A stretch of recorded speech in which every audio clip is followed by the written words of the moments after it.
እግዚአብሔር ረዳይኸው እግዚአብሔር ረዳይኸው እግዚአብሔር ረዳይኸው አብዛይታም ጊዜ እግዚአብሔር ረዳይኸው አብዛይታም ጊዜ እግዚአብሔር ረዳይኸው እግዚአብሔር ኃይልኸው እግዚአብሔር ኃይልኸው ሃሌሉያ እልሃለሁ ሃሌሉያ ምድር ብትነዋወጥ ብትነዋወጥ ነገር ሁሉ ስፍራውን ቢልቅ ከቶ እንዳልፈራ ከቶ እንዳልናወጥ ልቤ ሞላኸው በሰላም ምድር ብትነዋወጥ ብትነዋወጥ ነገር ሁሉ ስፍራውን ቢልቅ ከቶ እንዳልፈራ ከቶ እንዳልናወጥ ልቤ ሞላኸው በሰላም ያረጋጋህ በነውጡ ዓለም ጋሻዬ ነህና ለዘለዓለም እኔም ልበል ረድኤቴ አቅም ጉልበቴ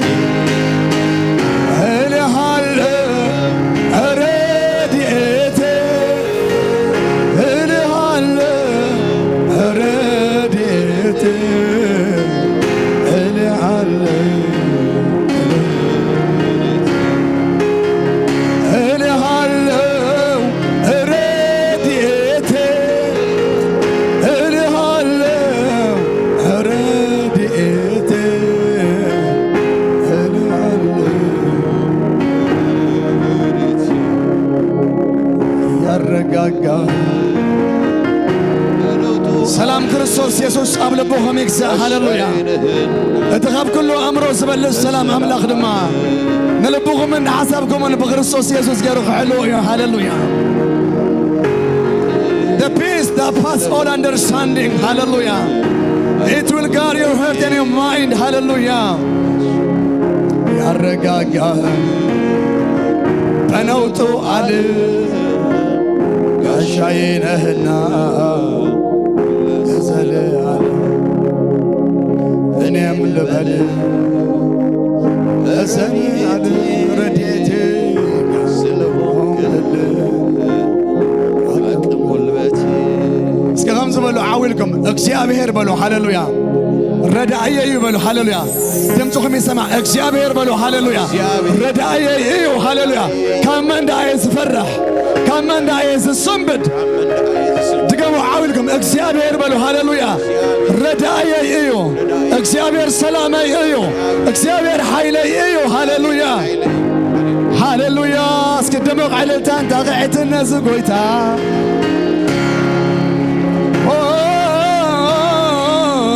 ሃሌሉያ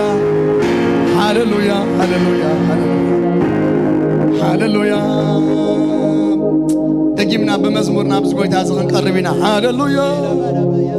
ሃሌሉያ ሃሌሉያ ንኽብሩ ዝፈጠረና ኣምላኽ ህይወትና ናብራና ኣገልግሎትና ኩሉ ነዚ ጎይታ እዚ እግዚአብሔር ይመስገን ነዚ ጎይታ እዚ ሃሌሉያ ምንባረይ ንዓኻ ይበልዎ ምግልጋለይ ንዓኻ ይበልዎ በቃ ምብላዕይ ምስተይ ምድቃሰይ ምትንሰይ ምስትንፋሰይ ኩሉ ንዓኻ ይበልዎ ሃሌሉያ it's all for you God ሃሌሉያ ሃሌሉያ ሃሌሉያ የራባጋና ማዲያላ ባጋና ማቻሪያላ ባጋና ማናናሞስ ተወሰዱ ናብዝ ጎይታ እዚ ተወሰዱ በቃ አምልኽዎ ባርኽዎ ሃሌሉያ ሃሌሉያ ሃሌሉያ ሃሌሉያ ሃሌሉያ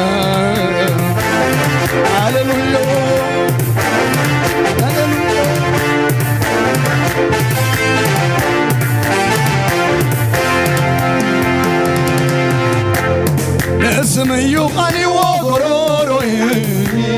حدش مزمور أمبيرونا بلبي انترفونون خالينا يزمر نخبري علم فتسي ما نزل نخبري علم فتسي ما نزل نخبرو يقاني وقروروي حدش مزمور أمبيرونا بلبي انترفونون خالينا يزمر نخبري علم فتسي ما نزل نخبري علم فتسي ما نزل نخبري يقاني وقروروي حدش مزمور أمبيرونا بلبي انترفونون خالينا يزمر نخبري علم فتسي ما نزل نخبري علم فتسي ما نزل نخبري يقاني وقروروي حدش مزمور أمبيرونا بلبي انترفونون خالينا يزمر نخبري علم فتسي ما نزل نخبري علم فتسي ما نزل أنا نعلم تسقيله لسانه آي تسقيله تسقيله آي الدقني نعلالا عفيا كفت الخبرة الخبرة مزاخم داس اتقن تطلعو من زلا صبح سيف لطت تدالو زلا تندد بحوي عفيا كفت الناتا خبري يترفني حلافيتيا مزاخم داس اتقن تطلعو من زلا صبح سيف لطت تدالو زلا تندد بحوي عفيا كفت الناتا خبري يترفني حلافيتيا نسم يقاني وقروروي حدش مزمور أمبيرونا بلبي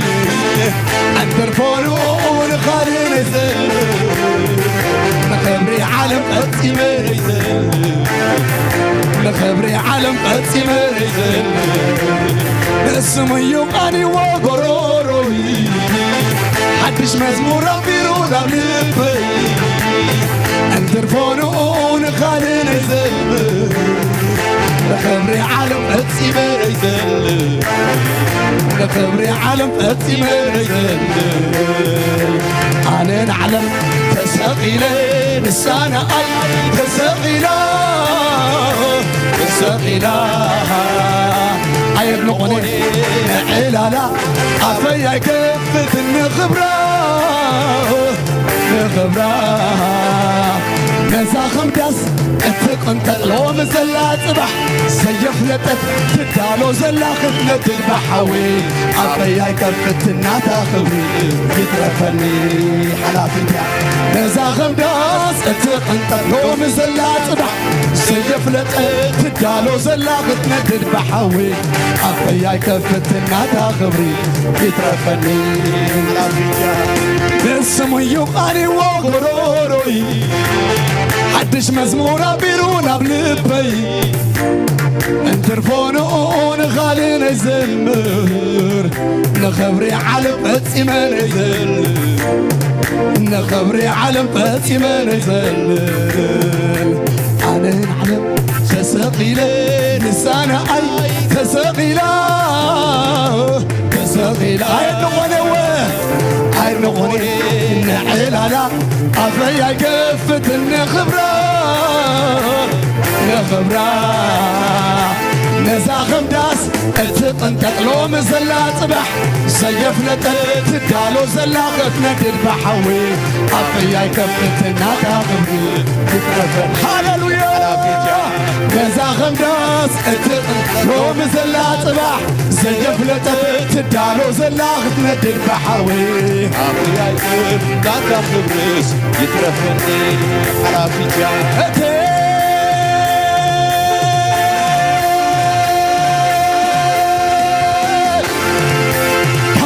زيت عن فقرها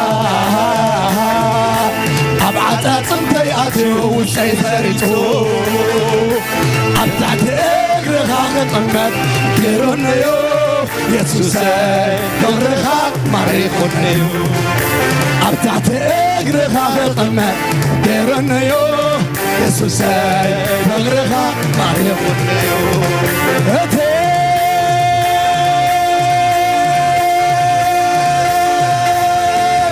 كوين زيت عن فقرها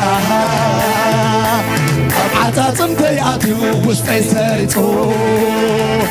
أبتعت أقرها نقمت كيرونيو يسوس فقرها ما يخنيو أبتعت أقرها نقمت كيرونيو يسوس فقرها أتسكبرو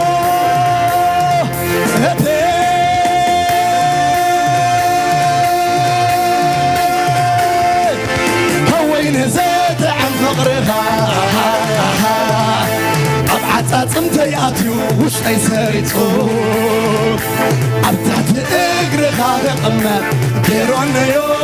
يسوس فقرها أبتعت أقرها رقمت كيرونيو اسكبرو بفقرها ستماركو مركونياي أعتوي بالسناي لبينا بخا العيلة بيدي حسكان بتخدو زبلة كتوستني مثل المغواسخة أمسلم عشخون كتوعلني يسوس سيد هتوعلني اسكن قروا بفقر خوي بفقر خاص تماركو مركونياي أدوي مسناي لبينا بها العيلة بيدي حسكان تخدو زبلة كتوستني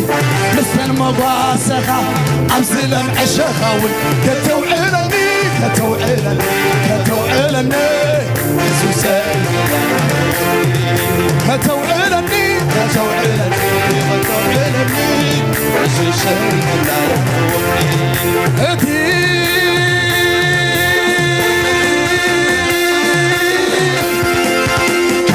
زاد عن فقرها أبعت أتمتياتي وش أي ساريتو أبتعت أقرها قمت كيرونيو يسوس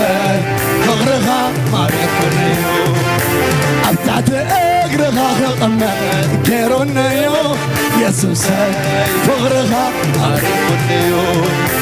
بفقرها ستماركو مركونياي أدوي مسناي لبينا بخا العيلة بيدي حسكا نبت خدو زبلة كتوستني مستن مغواسخة نبت خدو زبلة هتوعلني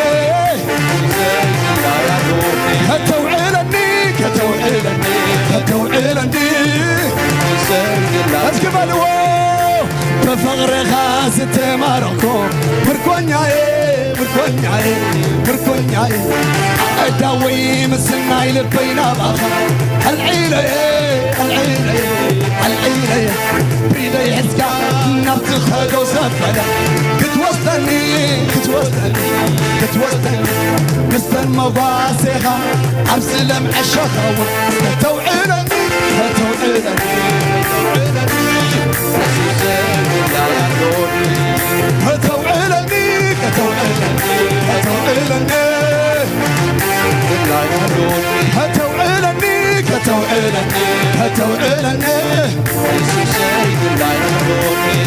اسمي يقاني وبروروي حدش مزمورة بيرونا بلبي ترفونون خالي نزل لخبري علم أتسمر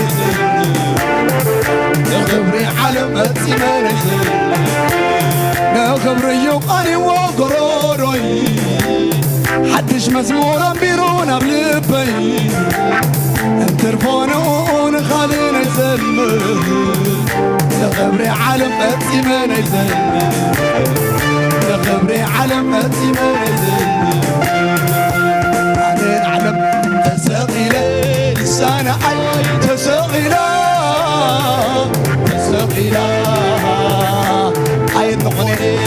عيلانا عفيا كفت النخبرة نخبرة نزاخم دس اتقن تقلو مزلا صبح سيف لك تدالو زلا تتمدر بحوي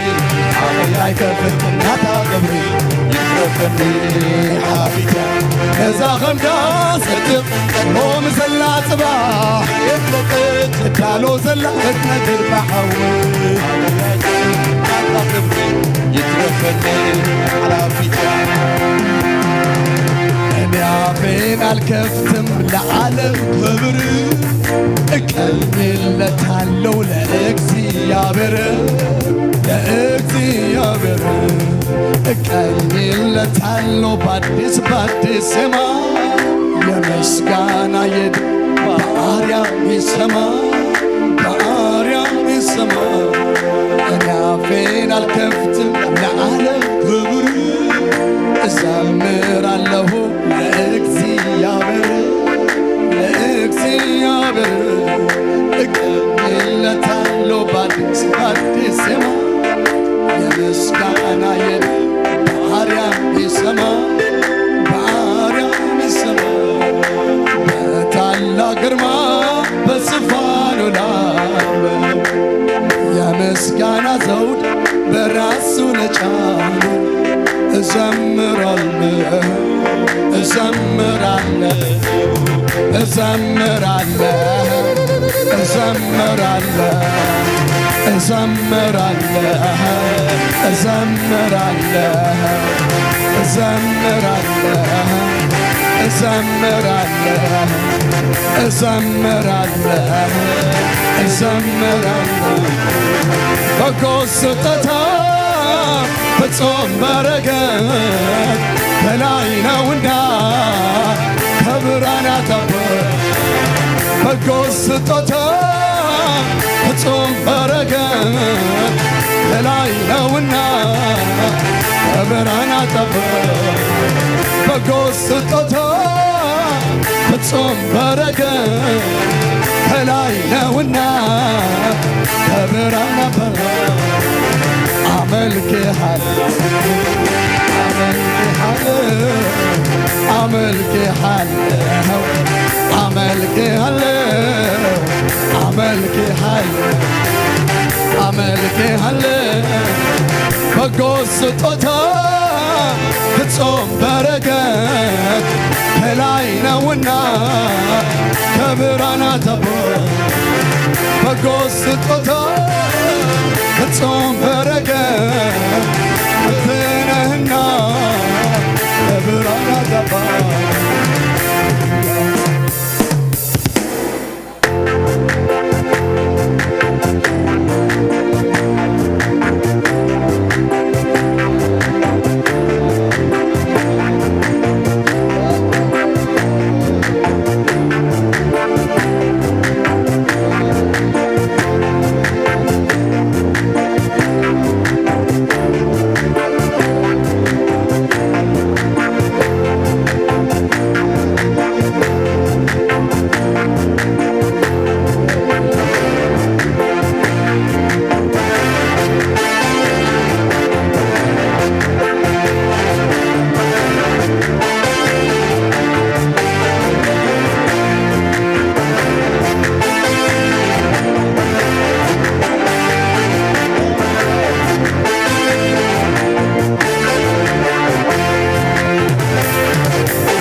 اسكي دمق عللتا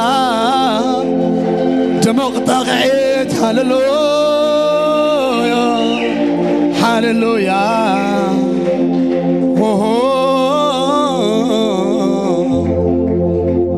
Thank you Lord ስሙ ይባረክ ዘአምላኽ እዚ ምስጋና ንዑ ይግባእ አምልኾ ንዑ ይግባእ ከምኡ ዝበለ አምላኽ የለን ከምኡ ዝበለ ጎይታ የለን እስኪ ባርኽ ጠቃይ ታምጽሉ ዕልል ታምጽሉ ንዑ ሃሌሉያ ሃሌሉያ ሃሌሉያ ደጊምና ነዝ ጎይታ ዝኽንባርኽ ኮይና እግዚአብሔር ይመስገን ሃሌሉያ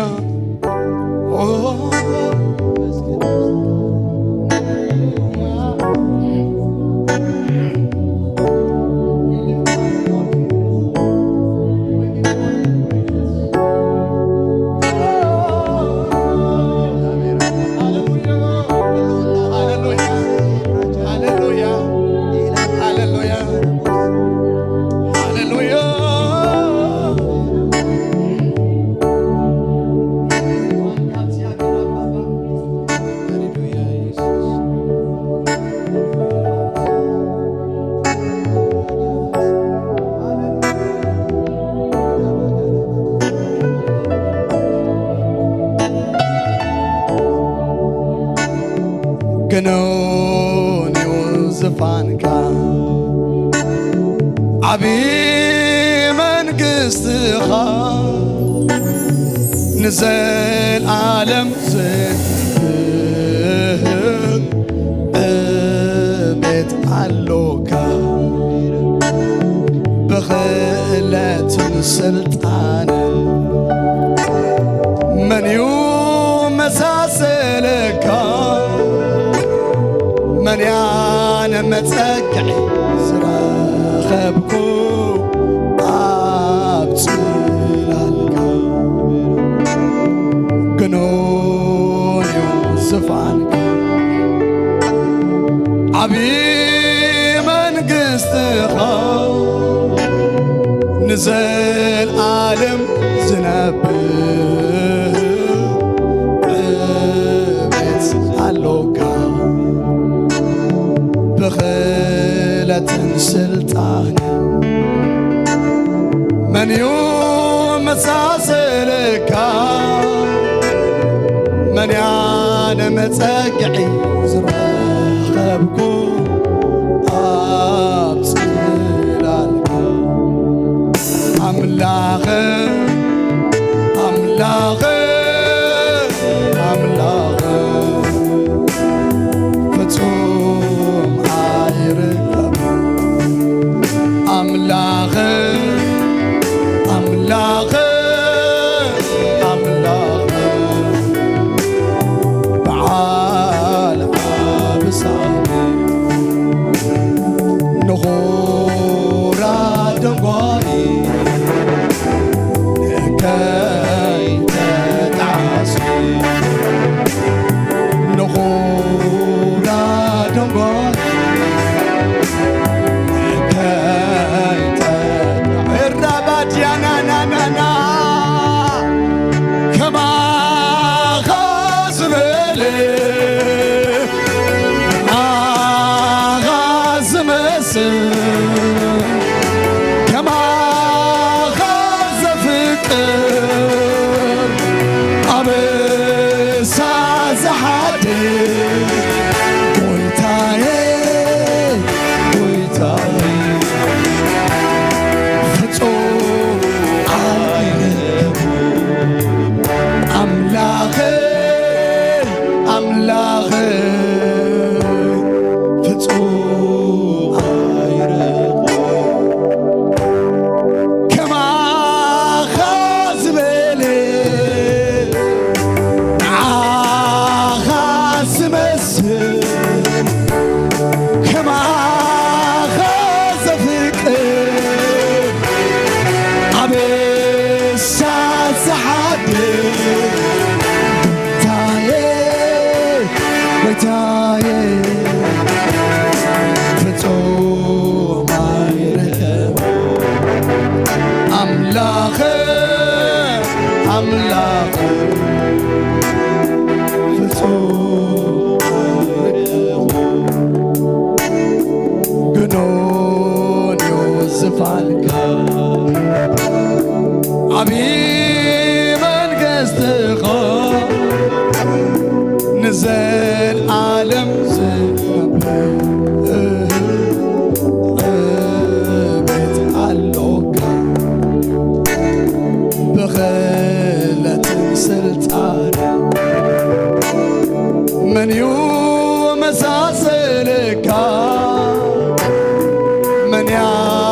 መጸግዒ ዝረኸብኩ ኣብ ጽላልካ ኣምላኽ ኣምላኽ ኣምላኽ ባሮ ዝበለ ኣምላኽ ፍጹም ባይርኹ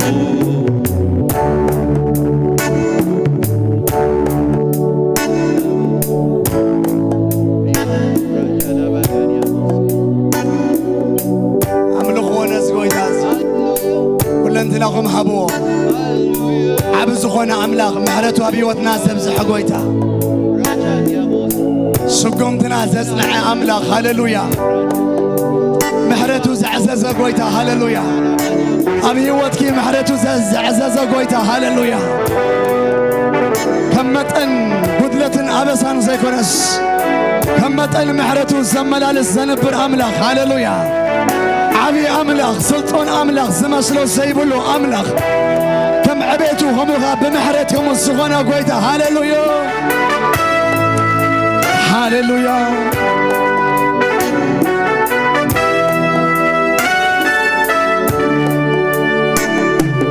ጉዳይ ያለን ካንተ ጋር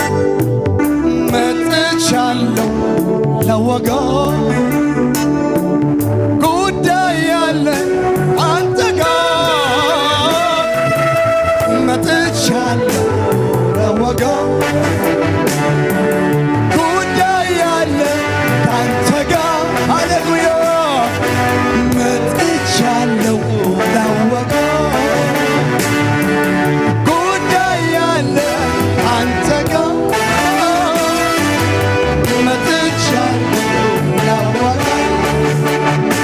ያላነሰ ያላጠረ ከላይ ከላይ ያልሆነ ለፍቅር ኢየሱስ አለኝ ምስጋና ሃሌሉያ ያላነሰ ያላጠረ ከላይ ከላይ ያልሆነ ጌታ የኔ ፍቅር አለ ያላነሰ ያላነሰ ያላጠረ ከላይ ከላይ የኔ ፍቅር ኢየሱስ አለ ምስጋና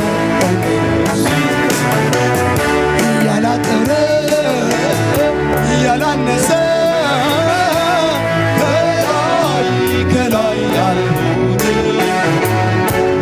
ለፍቅር ኢየሱስ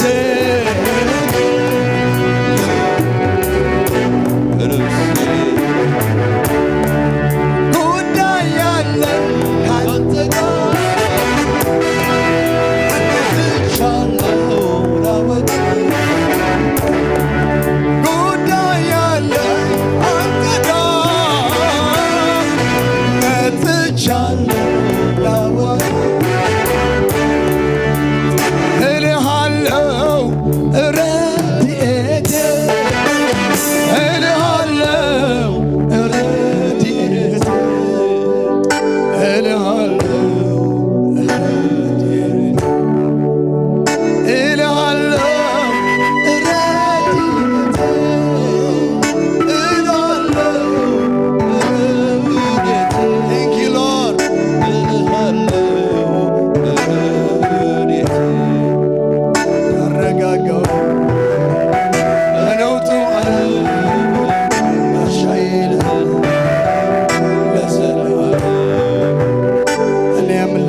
ረድኤቴ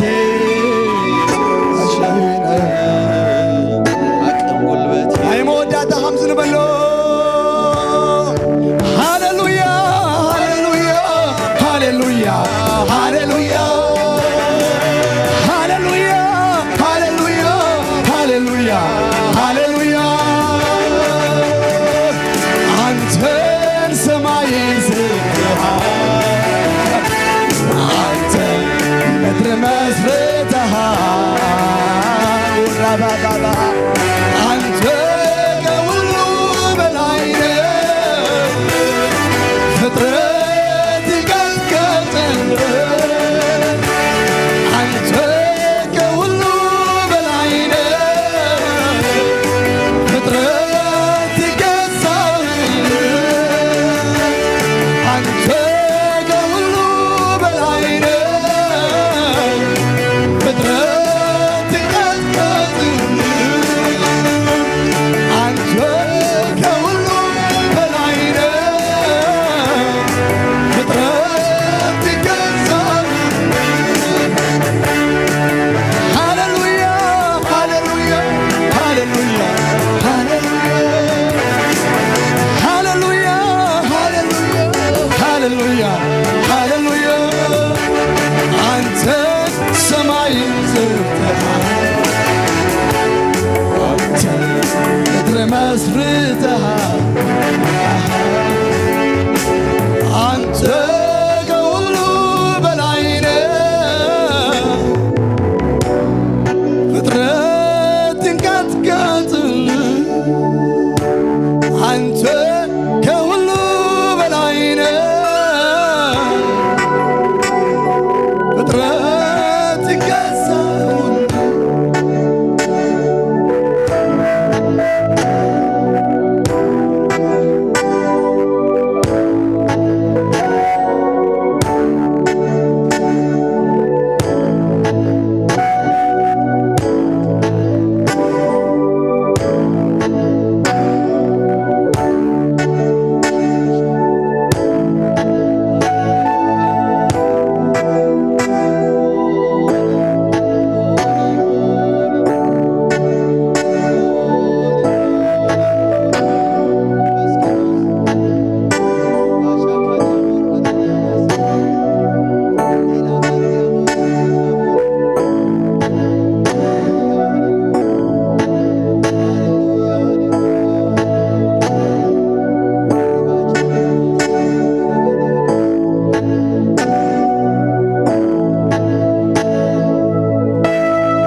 ከማኻዝ በለ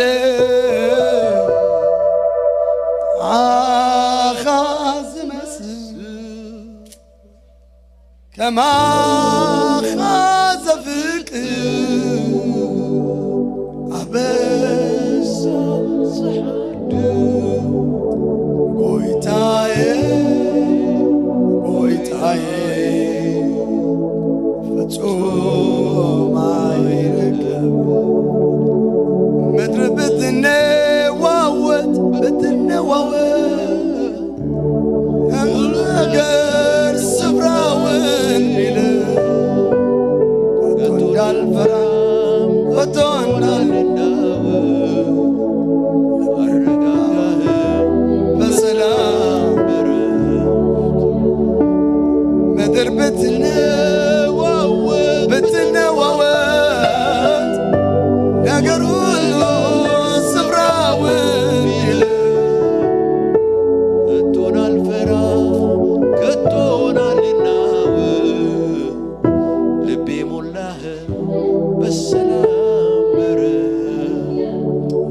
ያረጋጋህ በነውጡ ዓለም አሻይነህና ለዘለዓለም እኔም ልበል ረድኤቴ ስለሆንክልኝ አቅም ጉልበቴ ሁሉን እግዚአብሔር ይኹን ጎይታ ባርኽዎ ሃሌሉያ ክብርና አምላኽ ይኹን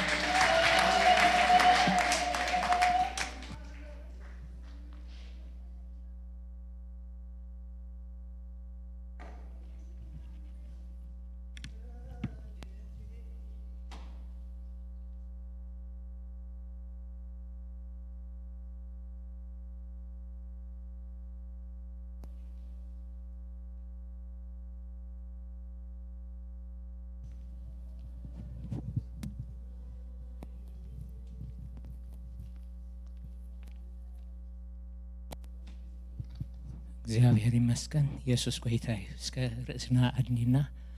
ክንጽልይና ክብሪ ነቲ አቢ አምላኽ ይኹን ኢየሱስ ጌታ ሃሌሉያ ናይ እግዚአብሔር መንፈስ ናይ እግዚአብሔር ህልውና አበንጎና እግዚአብሔር ይመስገን ሃሌሉያ ሃሌሉያ ባይልኩም ደስ ይልኩም እስከ ንጎይታ አመስግኑ ሃሌሉያ ስለዚህ ጊዜ ስለዚህ ሰዓት ነመስግነካለና በሎ ሃሌሉያ ስለ ሕብረትና ነመስግነካለና በሎ አሕዋቴ ሃሌሉያ ተመስገን ስለ ህላውነትካ በሎ እግዚአብሔር ይመስገን ሃሌሉያ ሃሌሉያ ጎይታ ነመስግነካለና ሃሌሉያ ጎይታ ተባረክ ሃሌሉያ ህላውነትካ ብዝሎ መንፈስካ ብዝሎ እግዚአብሔር አቦ ደጊምና ነመስግነካ ደጊምና ንባረከካ ስለ ህላውነትካ ስለ መንፈስካ ስለ ሁሉ ተባረክ ክብር ውሰድ እግዚአብሔር ክብር ውሰድ ንስኻ እግዚአብሔር ክብር ይግባእካ ሃሌሉያ ሃሌሉያ ሃሌሉያ በዝረፍት ዝ ክብርን ሃሌሉያ በዚህ ጊዜ ዚ ክብርን ህበካለና እግዚአብሔር አቦ ተመስገን ስለ ሁሉ ሃሌሉያ ተባረክ ስለ ሁሉ ሃሌሉያ ሃሌሉያ ስለ ምድርናን ስለ ህዝብናን ወን ክንጽልይና ኢየሱስ ጌታ እዩ ሃሌሉያ ሃሌሉያ አምላኽ ንዓና መዕቆብን ኃይልን ብጸበባ ፍጡን ረድኤትን እዩ ስለዚህ ምድሪ እንተ ተገልበጠት አኽራንውን አማዓሙቕ ባሕሪ እንተ ተናወጹ ማያቱ እንተ ሃመመን እንተ ዓፈረን አኽራን ብነድሮም እንተ አንቀጥቀጡ ንሕናስ ኣይክንፈርህን ኢና ጌታ ሰራዊት ምሳና እዩ አምላኽ ያዕቆብ እምባና እዩ አምላኽ ንዓናስ መዕቆብን ኃይልን ብጸበባ ፍጡን ረድኤትን እዩ እግዚአብሔር ይመስገን እስከ ኩላህና ንጸሊ ሃሌሉያ ስለታ ዝተወለድናላ ምድሪ እግዚአብሔር ይመስገን ስለታ ነፍቅራ ምድሪ እግዚአብሔር ይባረክ ሃሌሉያ ሃሌሉያ ናይ እግዚአብሔር ኢድ አፍታ ምድርቲያ ክኸውን ሃሌሉያ ናይ እግዚአብሔር ሓለዋ ኣብ ምድርና ክኸውን እግዚአብሔር ይመስገን ሃሌሉያ ሃሌሉያ እግዚአብሔር ነታ ምድሪ ጸግዕ ክኸውን ሃሌሉያ እግዚአብሔር ነታ ምድሪ ከለላ ክኸውን ሃሌሉያ ሃሌሉያ ሃሌሉያ ጎይታ ንጽልያለና በዚ መዓልቲ እዚ ንምድርና ንሓስባለና እግዚአብሔር አቦ ንስኻ መዕቆቢ ኢኻ እግዚአብሔር ንስኻ ጸግዒ ኢኻ እግዚአብሔር ንስኻ ከውሊ ኢኻ እግዚአብሔር ንጽልያለና ንህዝብና ጸግዒ ከውሊ ክትከውን እግዚአብሔር አቦ ካብ መዓትን ካብ ሽግርን እግዚአብሔር አቦ በቃ ክትብል ንህዝብና ንጽልያለና ጎይታዬን አምላኸይን ስለቶም አማሓይር ደለው ስለቶም ንወንጌል ክብሉ እግዚአብሔር አቦ ዓመታት ተኣሲሮም ደለው እግዚአብሔር አቦ ስሊኦምን በዚ ረፍድ ዝንጽልያለና ንስኻ ክትሓስቦም እግዚአብሔር አቦ ንስኻ ክትበጽሖም እግዚአብሔር አቦ ኣብ መከሮም ጸጋ ከተብዝሕ እግዚአብሔር አቦ ኃይሊ ክትኮኖም እግዚአብሔር አቦ ንጽልያለና እግዚአብሔር አምላኸይን አቦይን ክፉእ ካፍታ ምድር ሁሉ ክእለ ድማ ንጽልያለና ከባቢ ሃገርናውን ኩሉ እግዚአብሔር አቦ ሰላም ክኸውን ኢትዮጵያ ሰላም ክኸውን ሱዳን ሰላም ክኸውን ጅቡቲ ሰላም ክኸውን እግዚአብሔር አቦ እቲ ከባቢቲ ብሰላም ክፍለጥ እግዚአብሔር አቦ ናይ ሰላም አምላኽ በዚ መዓልቲ እዚ ንጽልያለና ጎይታ ክብርን ህበካለና ጎይታ ምስጋና ሁሉ ንዓኻ ይኹን ስለ ምድርናን ስለ ህዝብናን ተመስገን ተባረኽ ክብሪ ውሰድ ኢየሱስ ጎይታ እዩ ክብሪ ንአምላኽ ይኹን ሃሌሉያ እስከን ጎይታ በጣም ብታን ክብሪ ክንህቦይና ክብሪ ንአምላኽ ይኹን ሃሌሉያ እግዚአብሔር ይመስገን መዓልታትና ዝባረኸ ጎይታ ባረኸ ጎይታ ምእታው ሙፃናን ዝባረኸ ጎይታ ንሱ እሞ كبري نعون هب እግዚአብሔር ይመስገን ሃሌሉያ ኢየሱስ ጎይታ እዩ ንመጀመሪያ ጊዜ ኣብ ጉባኤና ዝመጻኹም ኣጋይሽ ሓደሽቲ እንተለኹም ሃሌሉያ ሰላም ክንብል ልማድ ናይ ዝማሕበር ይሞ እግዚአብሔር ይመስገን ኣጋይሽ እንተለኹም ኢየሱስ ጎይታ እዩ ክብርና ኣምላኽ ይኹን ኩላህና ደግ ገዛይና እግዚአብሔር ይመስገን ኣብቲ ዘሎ ሰሙናዊ መተንባህታ ከሐልፍ እግዚአብሔር ይመስገን ሶኒ ሶሉስ ሐሙስ ካብ ሰዓት 9 ክሳብ 11 ዝጸንሕ ናይ ምሸት ኩሉ ግዜ ኣብ ዙም ጸሎት ኣለና እግዚአብሔር ይመስገን ዘይትፈልጡ ክትሓብሩ ትኽእሉ ኢኹም እግዚአብሔር ይመስገን ከምኡውን ረቡዕ ካብ ሰዓት 6 ክሳብ ሰዓት 8 ዝጸንሕ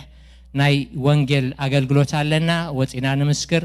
ስለ ወንጌል ዝጽልዩ ኣሕዋት ኣለዉ እግዚአብሔር ይመስገን ኣብዙውን ክትሓብሩ እትደሊ እንተኾንኩም ክትሓብሩ ትኽእሉ ኢኹም እግዚአብሔር ይመስገን ቀዳሙን ካብ ሰዓት 5 ጀሚሩ ሰዓት 8 ዝውድእ ናይ ጸሎትን ናይ ቃል ኣምላኽን ግዜ ኣሎ እሱኻ ኣብዚ ቦታ እዚ ዝገብር ኣብዙውን ክትሓብሩን ክትካፈሉን ትኽእሉ ኢኹም ኢየሱስ ጎይታ እዩ ሰንበት ከም ዝንሪኦ ዘለና 11 ጀሚሩ ሓደን ፈርቓን ዝውድእ ሰሙናዊ መተንባህታ መደባት ኣለና እግዚአብሔር ይመስገን ኣብዙውን ኩላትኩም እንዳ ተመዝገብና ክንመጽእ ንኽእል ኢና እግዚአብሔር ይመስገን ንምዝገበሉ ሓበሬታ ኩሉ ስለ ዘሎ ሰንበት ናይ ንግሆ ከምኡውን ሰንበት ናይ ምሸት ካብ 5 ጀሚሩ 7 ፈረቓን ዝውድእ መደብ ኣብ ኩሉ እንዳ ተመዝገብና ክንመጽእ ንኽእል ኢና እግዚአብሔር ይመስገን ሞባይል 20 ድማ ከምቲ ቅድሚ ሕጂ ንገብሮ ዝነበርና እቲ ኣገልግሎት ኩሉ እዩ ዘሎ ትራንስፈር ኣለና ከምኡውን ኦንላይን ትራንስፈር ካልካ ደዊልኩም ዕሽርኩምን መባእኩም ክትከፍሉ ትኽእሉ ኣብ መወዳእታኻ ኣብዚ እንዳመጻኹም ክትከፍሉ ትኽእሉ ኢኹም ኢየሱስ ጎይታ እዩ ክብሪ ንኣምላኽ ይኹን ስለቲ ዝዋጻእ መባይል 20 ርእስና ኣድኒና ክንጽሊ ኢና ሃሌሉያ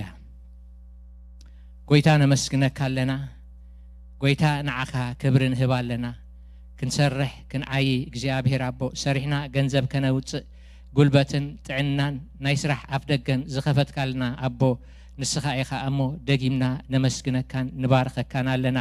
እግዚአብሔር ኣቦ ካብቲ ዝሃብካና ብፍታውና ንዕዮ ቤትካ ንህብ ኣለና እሞ እግዚአብሔር ኣቦ በረኸትካ ኣብቶም ዝህቡ ኩሎም ክኸውን ይጽሊ ኣለኹ እግዚአብሔር ኣቦ በዚ ሰዓት እዚ ስራሕ ሲኢኖም ድሽገራ ኣሕዋት እንተለው እግዚአብሔር ኣቦ ንስኻ እግዚአብሔር ኣቦ ናይ ስራሕ ደገ ከፊትካ እግዚአብሔር ኣቦ ትንዕኦም ዝኸውን በረኸት ክትቦም በዚ መዓልቲ ዝውን ንጽልን ንሓስቦምን ኣለና እግዚአብሔር ስለ ኩሉ ክብሪ ንዓኻ ይኹን ብስም ኢየሱስ ኣሜን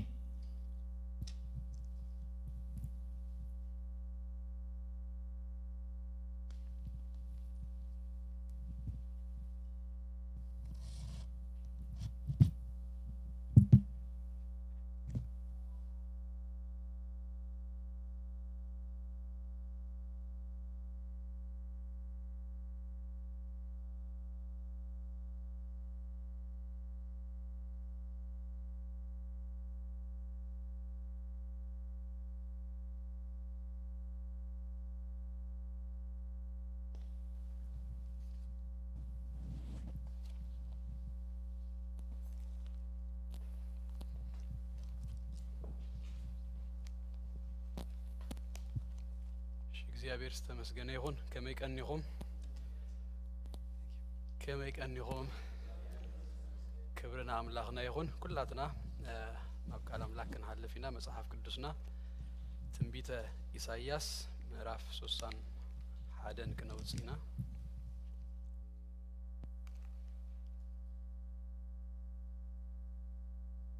ገጽ 739 ኣብ ብሉይ ኪዳን ናይ ትግርኛ መጽሐፍ ቅዱስ ይርከብ ትንቢተ ኢሳይያስ ምዕራፍ 31 ካብ ቁጥሪ 1 ክሳብ 3 ዘሎ ክነንብብ ኢና ድሕር ኩላትና ኣውጺና እንተኾይና ንኽብሪ ቃል ኣምላክ ካብ ዘለናዮ ሓፍ ንበል እሞ ነዚ ቃል ክነንብቦ ኢና እግዚአብሔር ይመስገን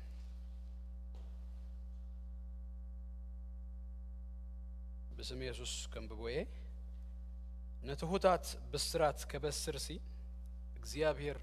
ቀቢኒ እሞ መንፈስ እግዚአብሔር አምላኽ አብለለዩ ንስቡራት ልቢ ክዘንን ንምሩኻት ሓርነት ንእሱራት ከኣ መፍታሕ ክእውጅ ለኣኸኒ ዓመት ጸጋ እግዚአብሔርን معلت إحنا أملاخن كوج نغلهم هزونات كتصنانة أعوام صدقي نغبرو زخون تخلق زيابير تباهلهم ما أنتي كسمة يدما نهزونات سيون أبكند حمو خستي زود خدف اللهم أبكند حزن زي تحقوس أبكند منفس قواهيون كدان مسجانا كبوم لأغني يبلغ زيابير مسجن كلاتنا نسأل زيابير بارخ دقيمنا زيابير مسجن أبكرم زيابير اللونا منفس زيابير ما أخلنا له زيابير مسجن سلا ذهبنا منفس سلا زفسسو تسقى زيابير تبارك يغون جون زيابير مسجن قالوا دما كبنا بزنغوزي كم بيت كريستيان كمغبنا خزاربنا دمصو خمس قالنا بإيسوس كريستوس سم كلاتنا نسأل زيابير بارخ هاليلويا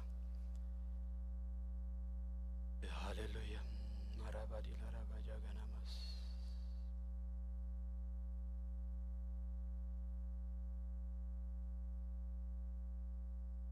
هاليلويا هاليلويا تزاربني كسمعك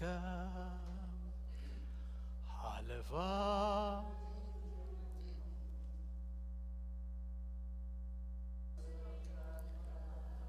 آمين يسوعي يسوعي قالك يسوعي قالك تزاربني كسمعك حلفا آمين آمين يسوعي يسوعي قالك يسوعي قالك يسوعي قالك اسكن موداتا تزاربني كسمعك حلفا كل يوم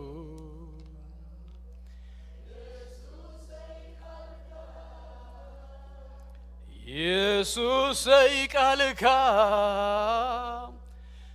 يسوعي قالك نايزل على مملك قدوس እግዚአብሔር በጎይታ በክርስቶስ ኢየሱስ ስም ደግምና ነመስግነካለና አውሽጤ እግዚአብሔር አቦ ዝማሬና እግዚአብሔር አቦ ምስጋናና እና ሐለፍካ ክደስሰና ድማ ምስጋናና በስም ኢየሱስ ክርስቶስ አባኻ እግዚአብሔር አቦዬ ቅቡል ከኸውን ስለዝገበርካ በስም ኢየሱስ ክርስቶስ ነመስግነካለና ወአምላኽ ህጅ ድማ በቃልካ ክትዛረበና ለነፍስ ወከፍና በጎይታ በክርስቶስ ኢየሱስ ስም كتنكينا هيوتنا خطلوت بشم يسوع كريستوس أصليالله زتنكيو كلهم حويو تباهيلو تصحيفو يغويتا لومي بإيسوس كريستوس سم بأغا እግዚአብሔር أبو بإيسوس كريستوس سم كنتنكف دما نفسنا خطأي እግዚአብሔር أبو هيوت نفس وكفنا እግዚአብሔር أملاخي بإيسوس كريستوس سم كستغاغل نابت እግዚአብሔር أملاخي بإيسوس كريستوس سم زمدب كالنا أبيلنا እግዚአብሔር كنغوي بشم يسوع كريستوس كتردأنا يصلي الله قويتا نفس وكفنا سلتزاربنا እግዚአብሔርና አይ نباري خاون እግዚአብሔር አቦ ስለተደግፈን ምህረት ካን ጸጋኻን ስለተብዛሃለይ بسم ኢየሱስ ክርስቶስ እግዚአብሔር አምላኽ ይመስግነካለሁ بزغوباء ezi ንስኻ በይነኻ ሰልጥን አማ አኸልና በኢየሱስ ክርስቶስ ስም ንስኻ በይነኻ ግነንን ክበርን እንብላሎና በኢየሱስ ክርስቶስ ያው ስም አሜን እግዚአብሔር አምላኽ ተመስገነ ይሁን አብዘን ዘሐለፋ ክልተ ሰናብቲ ብዛዕባ ምስጋና ፍረከናፍር ብዝብል አርስቲ ከነማሃሪና ቀኒና ሎማልቲ ነዛ አርስተዚ መዛዘሚ ክንገብረሉ ኢና እግዚአብሔር ይመስገን ናይሎም ማልቲ ትምርትና ካብ ኢሳይያስ ምዕራፍ 31 ፍላይ ድማ ቁጥሪ 3 ዘላ ሓንቲ ሃረግያ እግዚአብሔር ይመስገን ብዛዕባ ፍረከናፍር ወይ ድማ ምስጋና በብዙ አይነት መንገድ ክንሪዮ ጸኒህናይና ሎም ግን ምስመንነትና ምስት እግዚአብሔር በክርስቶስ ኢየሱስ ምዝገበረልና ነገር ከመይ ከም ዝተሐዝ ክንሪኢና ክዳን ምስጋና እንታይ يزبلنا كهبوم انتي قبرني لأغني يزبل ويتانا يسوس كريستوس كابت زمت قالو ناب هيوتنا زمت قالو حادا أورا من قدس وانا قوم نقرون تايو كدان مسغانا انتي كقبرنا يو كهبنا يو يسوس كريستوس قويتايو كدان مسغانا تواهبنا ينا يسوس قويتايو اجينا تزتواهبنا الإلنا كن كدنو أبز كدان زي كن كون ناي موداتاتي قولو نايزي ملغتات ويزناي تتمرت ازيو يسوس كريستوس قويتايو كدان مسغانا انتي تغيرو لنا يو تواهبو لنا يو اللهم ديهم كدان مسغانا بلوسكي تواهبو لنا يو دقيم ناسكي كابز القلب زبالة دمس نخلينا كدان مسغانا تواهبو لنا يو نسال ساي غزي كنبلو ينا እግዚአብሔር ይመስገን كدان مسغانا تواهبو لنا يو يسوس كريستوس قويتايو ስለዚህ ክርስቲያን መልኩ እንታይ መስለኩም ምስጋና እዩ ንምንታይ ተዋሂብዎ ስለዝኾነ እጂ አምላኽ ንዘይ ሃበና ነገር አይጠልብን አይሐትትን እዩ እግዚአብሔር አምላኽና ክዳን ምስጋና ስለዝሃበና እጂ አብ ዝሐለፈ ጊዜ ከም ዝበልኩ ተደጋጊሙ እግዚአብሔር ሲ አመስግንዎ ለሚቲ ጊዜ ሲ ንእግዚአብሔር ከነመስግን ጻውኢት አሎ ኢንፋክት ምንም እድል እኮ አይበናን አብ ሆስፒታል ንዘሎኳ በቃ ምንም ተስፋ ዘይብሉ ዝመስል ንሱኳ ንእግዚአብሔር ከመስግን ቃል አምላኽ እንታይ ይገብሮ ይመስለኩም ዲማንድ ይገብሮ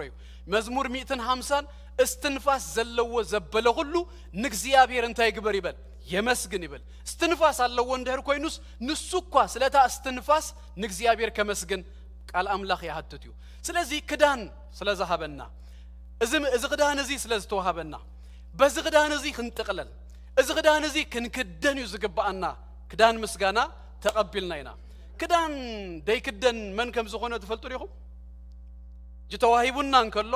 እንደህር ደይንክደን እንደህር ኮይና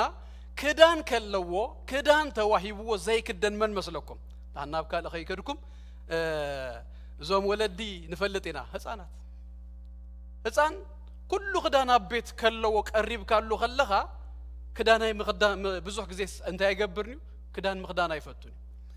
دقوي إلنا بجزاخنا أتوخلنا كداننا أنتين نقبر نغير مش زي كتر زوالنا لو كدانات شاماتات جل أكال لابيلنا بيجاما حتصر ويجل نقبر لنا خمو نقبر كلنا جبنا تيندي دريو جوش انتي مسلكم زقبر دقوسيو مزعاتو جزا كدانو غيرو بيجاما يكون نقبر كدانو غلو يدوزا كم تاز تفترى يزخون هزان ترايو كدان كلوس كدانو زي قبر بمنفساوي قوانقوا كنمصو زي مسجن كريستيان تاي مسلكم كدان تخدينو خلوس كدانو زي كدان قل انتو تراي بمنفساوي ነገር ግን እናበሰልና ማቹር እናخدنا እናቆና ክንከይድ ከለና ግን እዚ አምላኽ ዳሃበና ክዳን ድርቢ ዳይኮነስ ተኸዲና ቡኢና ነጠቅላል ኢየሱስ ጎይታይ ክብረና አምላኽና ይሁን ኢየሱስ ክርስቶስ ጎይታይ ዝኽዳን እዚ ተዋሂቡና ለነፍስ ወከፍና ተዋሂብና ኢና ሰሐለፈ ጊዜ ለኩም ምስጋና ግን ኩሉ ክርስትና ባይዘወይ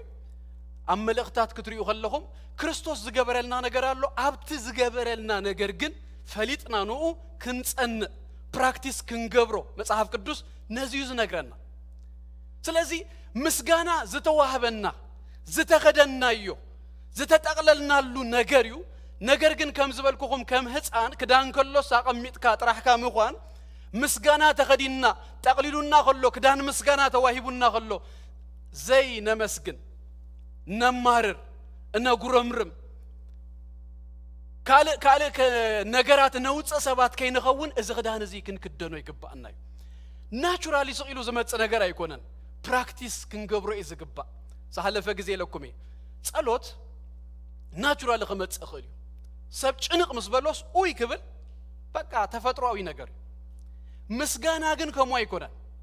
ምስጋና ገዛ እርስኻ ተላምዶ ፕራክቲስ ትገብሮ ናልዓልካ እዚ ክዳን እዚ ትኽደኖ ነገራት ክመጹ ከሎ በብዙ አይነት መንገድታት ክትፍተን ከለኻ ኖ እዚ ክዳነይ እዚ አየውልቅን ብኡ ነአምላኽ ኩልሳ መስዋዕት ምስጋና ማለት فرخنافر انتي قبروا أقربوا لما قلت in fact نابي قصنا ينا مسلكم نخير كابتا أبراويان كل سا مغنياتو سيزن سالو أفكا مغفات دغبد نمسغانا نكزي أبير سيكت صوو زغبد كاب مسغاناس نبقى زقدمكا ويقلا يهلو يماتيو نقرقن كريستيان كهون كريستيان كقبرو زلوس كل ساعة سلازبل كل ساعة سي أفنا نخفت ونبكي وابكر مكزي أبير صلوتنا نفسس كله نقبر قندما بمسغانا دما نابو نقرب يسوس قويتايو اتي لما نونا زبله كلهم مسمنتا انا املاك نقربلو مسغانا انا نقربلو يسوس كريستوس قويتاي صلوت مانم سب ጭንቅ መስበሉ خمس بالكم وي كبل خل زحلف سنبتنا يمشت بلوم نير املاك يلن دبل كمانسي وي يبل جيسي دبلانتس دبحال سبا خلو تفلطو يهم مبزحتهم مساق دمايو تايلو هذا غزي ابلين انداخدناس ابغوني هذا تقميطو يلو نا ወንጌል ከነግሮ ጀምረ ይሉ ታይብ ለኔ ይሉ ወንጌል ምስ ነገርኩ አና አምላክ ከምዘሎ አምኔ ኤቲስቴ ሰይል ካሲ ጽንጿይ አሚን ከይኻ ተኸይድ ገለገለ ይብሎ ማለት ከረዶ ፈቲነ አጻጽዩን ከምዚያ ገሩ ይሉ መንገድና ቀጽልና ይሉ ተአየር ከቢት ሆነ ተርቡላንስ ገጢሙዋ ናብዝን ክትብል ጀሚራ تبايلتون نجيرونا كبير كستيالو تعاطوا قلته باهلنا بقى موتنا زقربت مسيلة توديل جيسس قبل جميرو يلوزي أنا غندو عايز ألقوني أملاك يلن زبالنك قرب دقائق سي هجينا نايموتنا هيوتن مسكوناتسي نابي كمز أوي فليتوا يسوس قبل جميرو كان من البات تابلين دوم زبالت نجر كله مسترجاجا يمسكندو كن كله حطي أنا نسخاتكم من لو مغن موصينا نمنتاينا نمسكن مسلكم إذا غدان مسكانا سلازلبسنا كريستوس سلازبرحلنا نيسوس كريستوس سلازرخبنا نيسوس زرخبه كدان مسكانا زتا انتاي زبال زتقلله زتا غولبه يبحال دو امارኛ مغولبه إذا زتخدنا سبسي كمسكن يملكو كبرنا أملاكنا يكون ملكنا مسكانا يسوس كريستوس كويتاي إساياس مرافسو سامبار كترد أنامتا نابتا قطري سلسة زلا حرقي دخيد إساياس كم تفلتو سوسان شدشتن مرافات يزلو إسران شوعتن حدش كدان سلاسان تشعتن نايبلو كدان مصحفت كم زلو إساياس تاناي مجم كلتا يزبحال ناي مجمريا كفل الله سلاسان تشعتن كلا إساياس دما زبحال بزوح تسفاتات زلو دما كامراف 4 يجمر لك كمتي حدش كدان إسران شوعتن كم زلو زن كاب مراف 4 إساياس جميرو بزوح تسفاتات زلو كفليو اتملقتي مروخات صيونيو نصاب تماريخوم كاب صيون نزخدو نزيوم زتوهبوم تسفاتاتيو إذا لما ألتنريا مراف سوسان هادن بزعبا مروخات صيون اغزيابير انتاي كمز قبروم انتاي كمز قبرلوم زهابو تسفاتاتيو هانت مراف ملستهيلكم مراف سوسا انتاي زبلك الزبازهاي مسلكم كبري يزبازهاي برهان كمسيو كبر اغزيابير مسيلكم مونتاي قبري تنسهي زبل كاب قطرة حدا جميروس تدقاقيمو اب مراف سوسا ترخبوو قال كبري زبل نقري اتملقت دما زمص انمريو تهيلكم نصيون نتا هاجر ويدما نتا كتما يمصيولا نتا كتمايو كبر مسيل كله نناون كوتا نصبيا زلنا سماويت كتما ناي كبر كتما يا يسوع كريستوس غويتاي مفصمتا ناس غلوريوس دهونه ناي كبري مفصمتا ناي كبر حاجر يا تصبينا يسوع غويتاي بزعبا كبري بزعبا تزمص كبري نتا هاجر يززارب مراف سوسان هادن ግን نتا كتما وينتا هاجر دايكونس نتوم سبات نتوم نبرتا انت عينت ነገር ከም ዝመጸሎም ክዛረብ ከሎ አምራፍ ሱሳን ሃደን ምራፍ ሱሳ ቀንድ ቃል ኪ ወርድ ክብሪያ ምራፍ ሱሳን ሃደን ግን ሃጎስ ትብል ሃጎስ ደጋጊምኩም ይኹም ትሪእዋ ቁጥር 3 ተሪእኹም ዛ ዘንበብና ያክፍል ማለት እዩ ንሃጎስ ዘይተ ሃጎስ ይብላይ ቁጥሪ 7 ተሪእኹም ድማ ናይ ዘለዓለም ሃጎስ ይብል ቁጥር 10 ተንደርከድኩም ድማ በእግዚአብሔር አዝየ ይህጎስ نفسي بأملاك انتاي قبر يبل باه يبلا يبل ብዛዕባ ዝህቦም ሓጎስ ንምሩኻት ጽዮን እግዚአብሔር ከመይ ዓይነት ሓጎስ ከም ዝህቦም እዩ ዝዛረብ ባይ ዘ ዌይ መናቱ ንኽልተ እዩ ምሽ ብትግርኛው ትዊንስ መናቱ እዩ ሰለስተ ትሪፕልስ ተኾይኖም ከንታ ይበሃል ኣለዋ ድዩ የብላ ንኸው እንዳሃን እዘን ሰለስተ ነገራት ትሪፕልስ እየን ምስጋና ሓጎስ ብርታዕ ታሪኹም ኣብ መጽሓፍ ቅዱስ ሰለስቲኦም ተታሂዞም እዮም ዝኸዱ ሓጎስ እንተሎ እንታይ ኣሎ ብርታዕ ኣሎ ሓጎስ እንተሎ ምስጋና ኣሎ ዝተሓጎሰ ሰብ ከምቲ ናይ መጀመርያ ሰሙን ዝበልኩኹም ሱቕበል ተልካዮ ቶርቸር እዩ ከመስግን እዩ ዘለዎ ኣፉ ክኸፍት እዩ ዘለዎ ተሓጒሱስ ስቕ ዝብል ሰብ የለ ሓደ ሓዊ ክነግረኒ ከሎ ኣደ እንግሊዝ ብጣዕሚ ከምዚ ሪዘርቭድ ዓይነት ህዝቢ እዮም ኢሉኒ ኣብኡ ዝነብር ሰብ እዩ ነገር ግን ኩእሶ ክሪኡ ከለውስ ኢሉ እታ ሪዘርቬሽኖም ኩላ እያ ተጠፊ ኢሉ ኩእሶታ ዝድግፍዋ ጋንታ ጎል ምሰእ ተወሲ ወድን ወድ ምትንኻፍ ገለገለ ነውር ዝኾነሉ ዓይነት ኣድስ ሽኡ ግን ክተሓቋቆፉ ክሰዓሙ ሆ ክብሉ ክጭድሩስ አንታሶም ዲዮም ገሌኻ ትብል ኣብ ካልእ ግዜ ሲ ትኩሉ ሪዘርቬሽኖም ኢሉኒ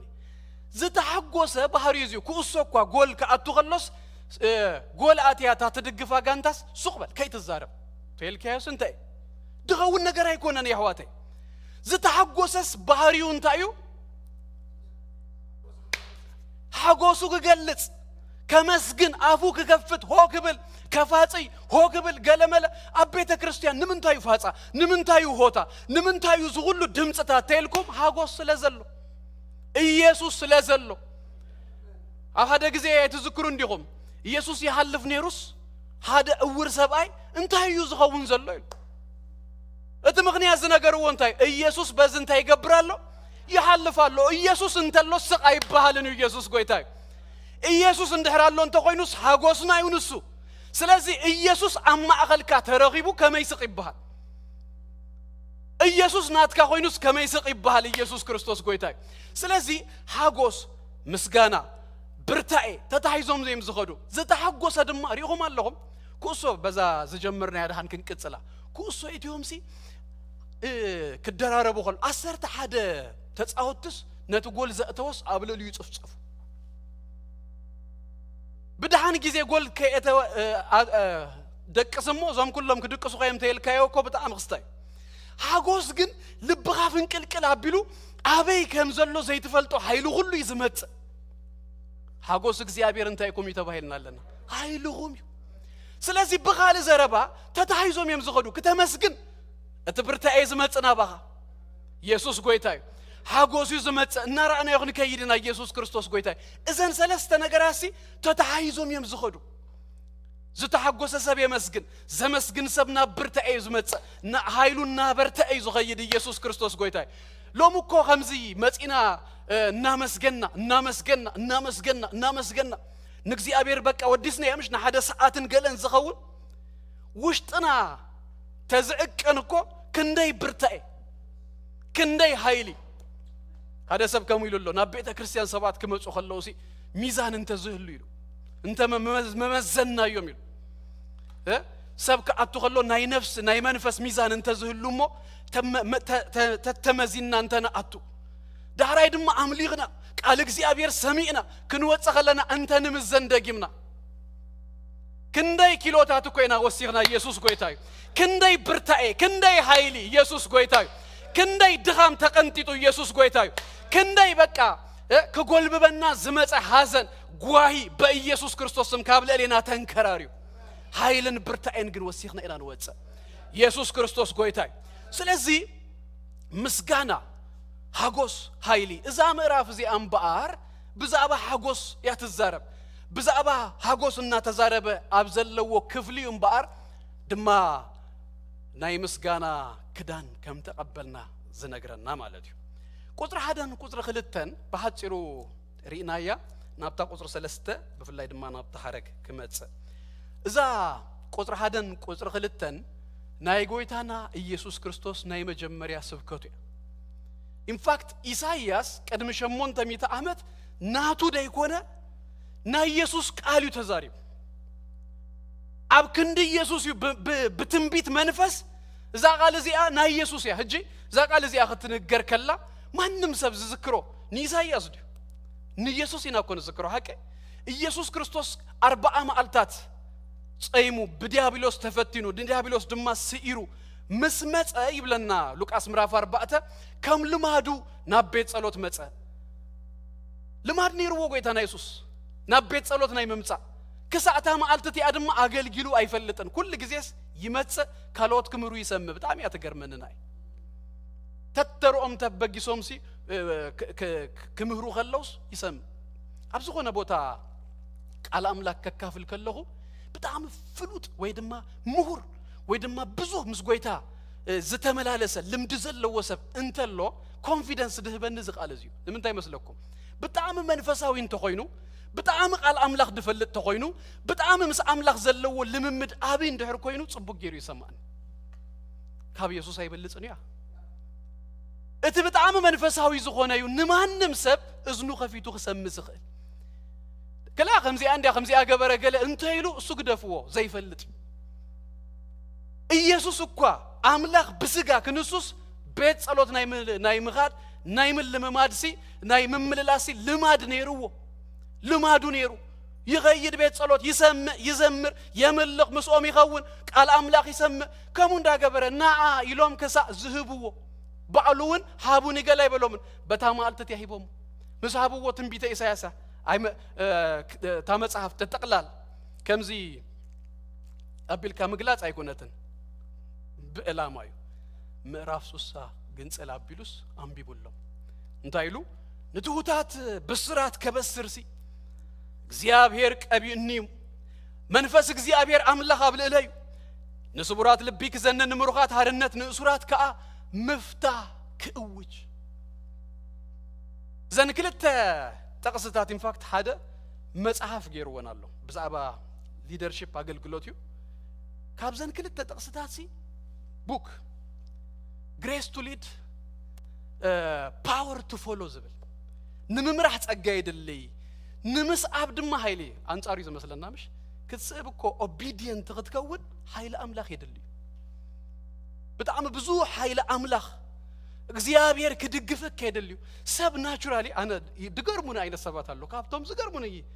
አገልግል ተነግረኩም ነሰብሲ አምጽ ይሎም ዝምህሩ ሰባት አለው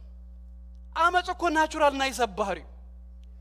ነአመጽ አምጽ ከይበልካዮ ሪቤሊየስ ይሰብ በተፈጥሮ ኩላህና ነፍስና አምግዛ ክነእትዋ ቃልሲ ይንበር ከተእምጽ ዳቀላል አብዙ ሆነ ይሁን አይነት ቦታ ይዝብለኩም ዘለሁ ምንም አይነት አመጽ ናይሰብ ናቹራል ባህሪ አዳሚክ ኔቸር ስለዚህ ፓወር የደለ ደሃን ጅናቡ አይኮነን ትምርተይ ስለዚህ ካብዚያን ግን እሱ ወሰደን ከመተው ሆነና ክንሪ ባይብለኒ ደሆነ አገልጋሊ ደሆነ ሰብሲ ተልእኮ የድልዮ ይሉ ሚሽን ማንዴት የድል ጎይታና እኮ አምላክ በስጋ ክንሱሲ ማንዴት አለው ሱኢሉ ብድድሉ አይኮነን መንፈስ እግዚአብሔር ይዘበልምሽ እግዚአብሔር ቀብአኒ መንፈስ እግዚአብሔር አምላክ ድማ አብለለዩ ስለዚህ ማንዴቴሲ ካብ አምላክዩ ኢየሱስ ጎይታይ በመንታ ኃይል ይድግበርካ እግዚአብሔር ቀብአኒ መንፈስ እግዚአብሔር አብለለዩ እትዘተዋህበን ተልእኮ ሐደሰብ ተላይኹ እንደህር ኮይኑስ ዝላአኹ አካል ክህሉ አለው እትዝላአኹ አካል ድማ ምስኡ ሰፕላይ ይገብሩ ነተ ተልእኮ ክፍጽምሲ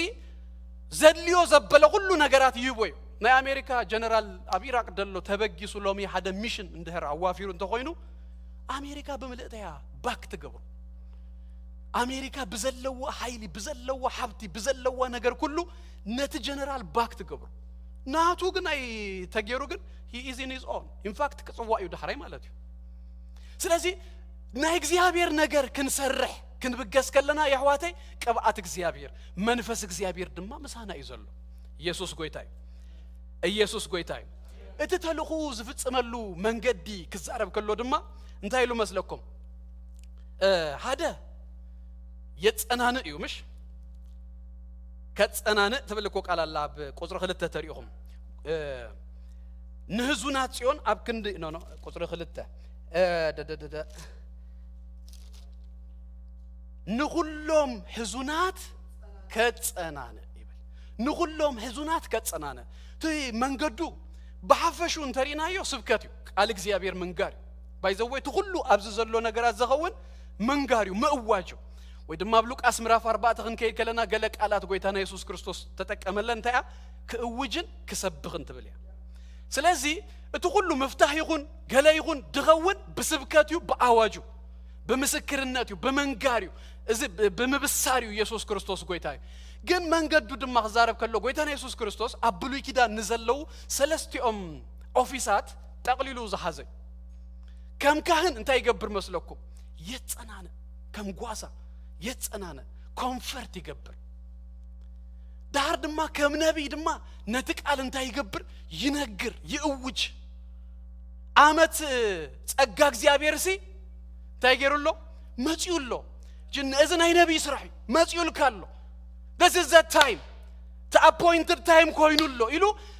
ትንቢት ይንበይ ይእውጅ እግዚአብሔር ይመስገን ድማ ንጉሱኒ ንጉስ ድማ እንታይ ይስርሁ ይእውጅ ስልጣን ስለዘለው አዋጅ ወጭ እስራኤላውያን ሁሉም አብ ምርኮብ ዝነበሩሉ ጊዜኮ ቂሮስ ሓደ አዋጅ አውጁ ሲምፕል ኩሉ ሰብነ ናብ ሀገሩ ክምለስ ተፈቂዱሉሎ ዝባሃል አዋጅ ወጭ እዛ አዋጅ እዚ ሃንተ አዋጅ ከምት ማሊ ናብ አዶም ክምለሱ ዘይክሉ ምርኮኛ ዝነበሩ ሎሚ ግን ክምለሱ ገሩ ስለዚህ ከእውጅ የመጽ ስለዚህ በዚህ መንገድ እዚዩ ማንዮም ከናቱ ታርጌት ተይልኩም ንማንዩ ዝነግር ዘሎ ንማንዩ ጎይታና ኢየሱስ ክርስቶስ እዚ መልእክት ይዙሎም ዝመጸ እንድህሪልኩም ኣብቲ ቃል ንረኽቦ ኢና ቁጥር 1 ንስቡራት ልብዩ ንምሩኻትዩ ድማ ንማንዩ ንእሱራትዩ ስለዚህ ታርጌት አለው ንምሩኻት ልቢ ንእሱራት ንምሩኻት ነዚኦም መፍታህ ክእውጅ ክዝንን ነዚ ከም ዝመጸ ይነግረና ቁጥር 2 ክንከይድሞ ኣብ ቁጥር 2 አመት ጸጋ እግዚአብሔርን መዓልቲ ሕነ አምላኽና ክንእውጅ ንሁሎም ህዙናት ቀጸናነ ኢሳይያስ ኩሉ ጊዜ አክቹአሊ ኢሳይያስ ጥራይ ደጎነ እቶም ናይ ብሉይ ኪዳን ነቢያት ንዘመኖም ዘሎ እዮም ዝንበዩ አርሂቆም ድማ ብዛዕባት መሲህ ይንበዩ ሓደ ጊዜ ድማ አርሂቆም ብዛዕባ ዳግም ምጽአቱን ይንበዩ እጂ ኢሳይያስ በተዘመኑ ንምሩኻት ጽዮንዩ ዝንበዘሎ ሓሊፉ ግን ብዛዕባ ባሪያ ይዝብሎ ኣብ ኢሳይያስ ብዛዕባ መሲህ ብዛዕባ ክርስቶስ ይዝንበ ክርስቶሱን ነዚ ናይ ኢሳይያስ ቃል አምጽኡ ከም ናይ ገዛ እርሱ ቃል ገይሩ ይነግርዎም እዚ አበእንትኩም እንታይ ገበረ ተፈጸመ ዝበሎ ግን ካብዛ ቁጥር 2 ዘላ አመት ጸጋ እግዚአብሔርን መዓልቲ ህነ አምላኽ ትብል ካብዚአን ግን ኣብ ሉቃስ ምዕራፍ 4 ክትከዱ ከለኩም እታ መዓልቲ ህነ አምላኽ የላ አመት ጸጋ እግዚአብሔር ጥራይ ዘላ እታ ህነ ምፍዳይ on his second coming ያተኸው ህጅ ከፈረዳ ይኮነን መጽዩ ጸጋ ከእውጁ መጽዩ በዲስፐንሴሽን እንደህር መቃጤልና ይኮ ንዘመናት ማለትዩ ካብታ ጎይታና ኢየሱስ ክርስቶስ ዝመጸላ ክሳዕ ዳግም ዝምለሰሉ ጊዜ ዘሎ እንታዩ ናይ ጸጋ ዘመን ይዝባል ስለዚህ ጎይታና መጽዩ ዘአወጃ እንታዩ መዓልቲ ጸጋ እግዚአብሔር ያውጁ ካብትሹ ጊዜ ጀምሩ እንሆ ኩላህና ናይ ጸጋ ዘመን አሎና እድል ንረክባለና ንምህረት ጸጋ ንምርካብ ምናልባት ሎሚ ናብ ጎይታ ኢየሱስ ክርስቶስ ዘይመጻኹም ዘይወሰንኩም ሰባት እንተለኹም እዚ is an opportunity ዘመን ተቆጪሩሎ ኩሉ ጊዜ ግን ከመይሉ ይነብር ይቀጽል ማለት አይኮነን ሓደ መዓልቲ ግን እዚ ጎይታ ክፈርድ ኣብ ራእይ ዮሐንስ እኮ እንተኸይድኩም እኮ ኩላ እንታይ ኣብቲ ዳግም ምጽአቱ ዝኸውን ስለዝዛረብ ራእይ ዮሐንስ ካብታ ሓደ እኮ ከተንብቦ ድኸብድ እኮ ናይ ፍርድ መጽሐፍ ካብ ምዕራፍ 6 ክሳብ ምዕራፍ 18 እኮ ብዘይ ቋርጽ ፍርድታት ጥራይ ምንም ካለ ነገር ይብል ሸዋተ ጽዋ ሸዋተ መለኸት ገለና በለ ኩሉ ትማዓት ይዝዛረብ ፍርድታት ይዝዛረብ ምዕራፍ 18 ናይ ኩሉ ናይ አመጽ ምሳሌ ዝሆነት ናይ ሪቤሊየስ ድሆነ ገቨርንመንት ምሳሌ ዝሆነት ባቢሎን ተቀጽያ ባቢሎን ተፈሪድዋ ምዕራፍ 19 እግዚአብሔር ፍርዱ ቅኑ ስለዝሆነ ንአምላኽ ሃሌሉያ በሉ ተባሂሉ ጎይታና ኢየሱስ ክርስቶስ አቡ መጽዩ ከመጽኸሎ ከምት ናይ መጀመሪያ አመብልእ ማልገላ ይኮነን መጽዩ አበንባ ላይ ፈረስ ተቀመጠ አብርሱ አክሊል ዝገበረ ካብ ኣፉ ድማ ሓዊ ዝወጽእ ንጸላእቱ ሰይፍ ዝወጽእ ንጸላእቱ እንታይ ዝገብር ይብለና ዝቆርጽ እዚ ኢየሱስ ይመጽዩ ስለዚ እዚ ኣፓርት እዚ ያጽንይዋ this is a grace time ጸጋህ እውጄ መጽየጅ ግን ክመጽዩ ዳህራይ ክፍርድ ስለዚ ቁጥር 2 ከሙ ምስ በለና ብዛ ናይሎም ማልቲ ክፍልና ክንከይድ ቁጥር 3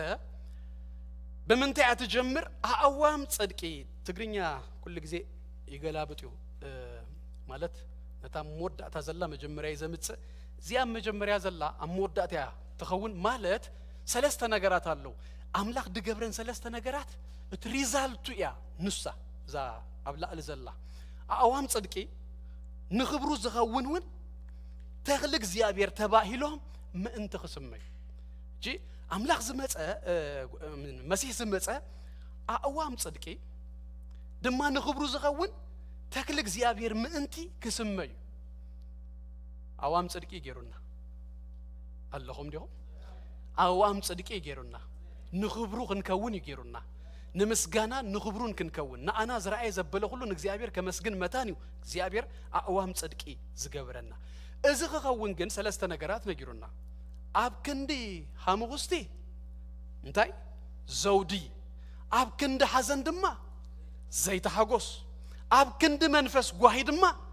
ክዳን ምስጋና ይሉና እጅ ሁላተን አብዚ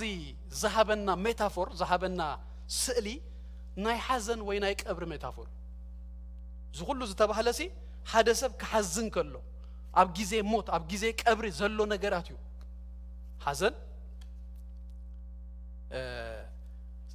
ሐዘን ጓሂ ሐሙኽሽቲ ኢዮብ ትዝክሩ እንተ ኮይንኩም ኩሎም ደቁ ምስአና ብሕማምን ምስተወቀ አብ ሐመድ ተቀሚጡስ ብገልኢ ቁስሉ እንታይ ገብር ነይሩ ይድብሎ ያሐክኽ በቃ ናይ ሐዘን ነገር ይዘለው አብ 127 ሀገራት ዘለው አይሁዳውያን ከቀተሉ እዮም ዝብል ነገር መርዶካይ ምሰምአ አስቴር ምዕራፍ 4 ቁጥር 1 ከል ተኸዲኑ ሐመድ ድማ እንታይ ገሩ አብ ርእሱ ነስኒሱ እጂ ከሐዝኑ ከለው እሱ እዮም ዝገብሩ ሐመድ ይንስንሱ ከል ድማ ይخدኑ ክዳኖምሲ ናይ ምንታይ ክዳኒው ናይ ሐዘን ናይ ዘሐዘነ ናይ ውሽጦም ነገርሲ ብክዳኖም እንታይ ይገብር ኤክስፕረስ ዲኸውን ይግለጽ ንምዕራባውያን ይምብርሩቅ ናአና ኮርሁ አይኮነ ሰብ ከሐዝን ከሎ ገለስ ዳርጋ ተፈልጦ ይቆም ጨጉሩ ይላጸ ጸሊም ገበር ገለመለ ምናልባቱን ድማ በኢትዮጵያ ካቢር ፍራውን ቁርብ ግን ይብል መስለኒ ዘሐዘነ ናብ ቀብር ዝኸይር ሰብ ሲሪ ይኻዮስ እንታዩ ይፍለጥ ማለት እዩ እጂ አብዝ ዘሃበና ስዕል ዘበለ ሁሉስ ናይ ሓደ ናብ ቀብር ዝኸይር ናብ ሞት ዝኸይድ ሰብ ጎይታና ኢየሱስ ክርስቶስን በአር ነዚ ሁነታትና ይመጽኡ ይለውጥዎ ኢየሱስ ጎይታዩ እጅና ሞት አይኮንና ንኸይድ ናብ ሲኦል አይኮንና ንኹብኮብ ደለና ኢየሱስ ክርስቶስ ጎይታዩ ናብታ ሰማያዊት ከተማ ምዕራፍ ሱሳ ዝተዛረበላ ከተማ ናቡይና ንኸይድ ዘለና እግዚአብሔር ይባረክ ሰማያዊት ሀገር ትጽበየና ለኢየሱስ ጎይታዩ ናይ ክብሪ ንሱ ባዕሉስ ፀሐያ ብርሃና ዝኾነ ኢየሱስ ክርስቶስ ጎይታዩ ስለዚህ በባደ ንኹለንሲ ቀንጢጦ ካብለሌና ደርቢውልና ኢየሱስ ጎይታዩ ኩለን እኮ መተካእታ ተዋሂብወን አብ ክንዲ ሐሙኽስቲ አብ ዝርእሲ ዝንስነስምሽ ሐሙኽስቲ በቃ ዘሐዘነ ሰባ ምጽዩ አብዚዩ እናነስነሰ ሐዘኑ በቃ ዝገልጽ ዝነበረ ይለኩም አስቴር ምዕራፍ 4 ቁጥር 1 ተኸይርኩም እሱ ይኹም ትረኽቡ ግን ሐመድ አይኮነን አባኺ ዝንስነስ ይሉ ጎይታ ዘይተሐጎስዩ አባኻን አባኽን ትኸውን ይሉ ኢየሱስ ጎይታዩ ኖ ሐመድ አይንስነስዩ አባኻ ሐመድ አይንስነስዩ አባኺ ይሉ አብ ክንዲ ሐዘን ድማ ንውሽጥ ዝዓቱ ዘይቲ ኢየሱስ ክርስቶስ ጎይታዩ ሐጎስ ሪኹም ካብ ልቢው ዝመልጽ ሐዘን ካብ ልቢ በቃ ንኹለንተናኻ እናወረሶ ከም ዝኸይድ ደጌኻ ሁሉ በቃ ዝርአ ከም ዝገብሮ ኖ ሕጂ ድማ ማንም ክትንክፎ ዘይክእል ናይ ልብኻ ናይ ውሽጥኻ ናይ ነፍስኻ ኢየሱስ ክርስቶስ ጎይታዩ ቁስልታት ዝፍውስ ዘይቲ አረ ኢየሱስ ጎይታዩ ሰብ ክበጽሖ ክትንክፎ ዘይክእል በቃላት ሰብ ዘይርከብ በምንም አይነት ነገር ዘይርከብ ግን ናይ መንፈስ ቅዱስ ዘይቲ ይረኽቡ አብ ክንዲ ሐዘን ዘይቲ ሽኡ አብ ክንዲ መንፈስ ጓሂ ድማ ክዳን ምስጋና ዳርጋ ናምንታይ ተቀይሮ መስለኩም ናብ መንፈስ ሐሙኽሽቲ ይሉስ ሐዘን ይሉስ መንፈስ نز منفس زي دما كابللينا قنطط دبله دسغولنا دسبابرلنا دما انتي مسلكم كدان مسغانا اذا كدان مسغانا سنتي غيرونايو كدينونايو ኢየሱስ ክርስቶስ ጎይታይ እጅና መልእክተይና አተቆይ ክሳጂ ኢንትሮዳክሽን ይነሩ كدان مسغانا أما مصحف قدوس بزعبا كدان ززارب بزوح كفلتاتا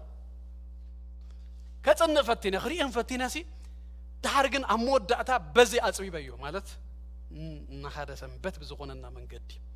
اغزيابير زخدانوم سبات طراي كندري ويدما اغزيابير انت عينت كدان هيبو سب نمجمريا غزي أما مصحف قدوس